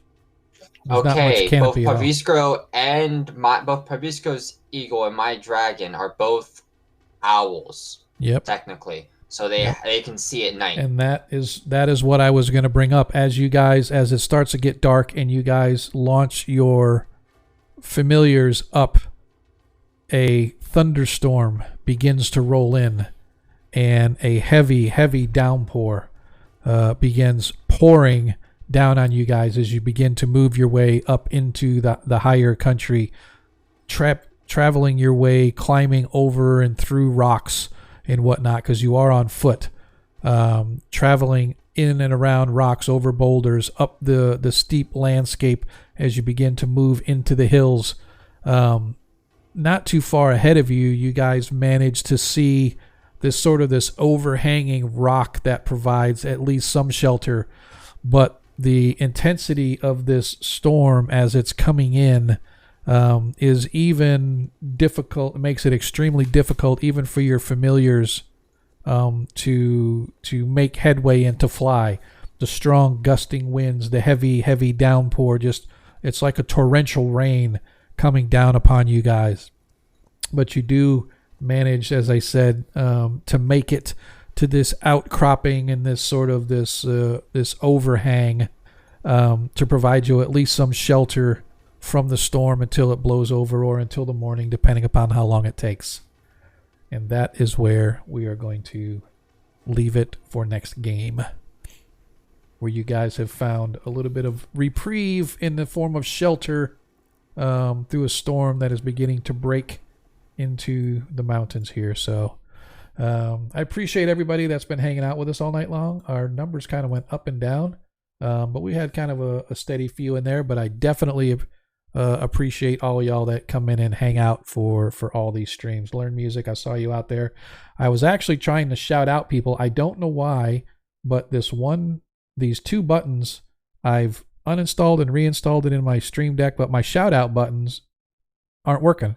Every other button on here works. I can do I can raid somebody, I can see who my viewers are. Update, Yeah, I've done it all. I've got everything up to date. Okay. I uninstalled the button and reinstalled it. I've disconnected from my Twitch and reconnected to Twitch. For some reason, these two buttons don't want to work, because when I hit the shout button, it's supposed to give me a list of people that are on the stream and I can shout them out. Same thing with raiders. If somebody raids me, I got a raid button. It'll give me a list of people who have raided me and I can shout out the raiders. Those buttons aren't working and I don't know why, and it's really irritating me. But if I go to viewers, now viewers isn't working either. That's kind of weird. But I can do raid, right? So I can see, these are all the people that are out there. If I want to raid somebody, that's who we can raid. So I don't know. It's kicking my butt, but that's okay. We don't mind. But I do appreciate everybody that's been hanging out with us. For those that are just kind of dropping in, we're getting ready to bail out of here. I'm going to head over to talk to Darling, see how she's doing. But if you follow the stream, you know that we are coming back this Monday for our 1E game. So if you guys are old grognards like me, I encourage you to come back and check us out on our first edition stream. In the meantime, I am going to go to this one because I'm not even going to do the after party right now, just because of the fact that I'm a little tired and it's getting to be 11. We got a big day with the family tomorrow, going out to one of the parks. Don't know which one, but we're going to pick one and go. So I imagine I should go in and get some sleep. But before you bail, Sean, mm-hmm. when and where do you want to chat about the? So actually, what I was just going to say, the only thing is, number one, I forgot to create the custom items, so I will try to get that done. But the only thing I wanted to say is, number one, the necrotic only works on the first attack, right? It doesn't work on every attack. And number two, it's the way it's supposed to work. And I didn't even read it until I was reading through when I was today. I'm like, oh crap, I got to build it. It's only supposed to go into effect on a critical hit. Oh. So if you crit, then the necrotic applies. Otherwise, it won't apply. But if you whichever attack crits first, right? So if you're on your second attack and you crit, and you have not applied necrotic, then it'll apply then. So that was the only thing I was going to say. And it's magical either way, right? What's that? It's magical either way, right? Yeah. Yep. Yeah, it's still a magical blade. Still a magical blade. It's just that the necrotic only applies on a crit. So that's cool. I want to double check something about that. I saw the part where he spoke to the druid. Did you speak to anyone else? Because I thought I saw someone talking about there's a chance your soul might be taken in chat. Oh, they were just saying. That was okay, so the druid just it was only because the druid bombed us because he said that. Yeah. There was no thing afterward. Okay. Yeah. Yeah. No. Nope. People were just messing with stuff. It fits my whole haunted one background to grimly take a possibly cursed weapon. Anyway, thank you very much for your time. My name. Yeah. Thanks, Sean. Yep. All right. So, like I said, we're gonna bounce out of here. I'm not gonna be hanging around too much, even talking to on the after party and stuff like that. So, hello, you. It's all right, man. We got you. Yep. No, my daughter just walked in, so good night, everyone. Nope. Nice Good night, dream. man. Y'all I'm have not on fun. camera. I'm not on camera, see? So it's standard. But hey, don't go anywhere. We're going to get ready to raid over to Darling. I want to at least grab a few people to go over to her, so hopefully you guys will hang with us. So just give me just a second here. Let's pick a raider. Let's find Darling. And let's go over to raid her. So just remember, folks, in a world that you can be anything that you want. All we ask is that you be kind. And last word, really appreciate the love you guys showed us tonight. I really, hey, Agamaran, dude, man. There you go for choice sub gift. Thanks, boy. Definitely see how I'll this take that candy bar. see how this gifts just keep on giving. Troy gives and Agamaran comes and gives back. So that's what we do here, man. We give until it hurts, and then we give some more. So, but yeah, we're gonna bounce over to Darling. I know you all know her, but if you don't, you need to give her a follow. And as I said, we will see you guys Monday. We do not stream next Friday. Don't know what's after that because I can't think that far ahead. So we'll talk to you guys later. Peace. See ya.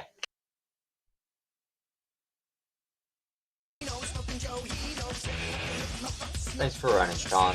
Yeah, man. Oh, hi, everybody. Good to be back. Laura. Alright, well, I will see What's up, you guys? Welcome in, Raiders. Good night. You too, monkey.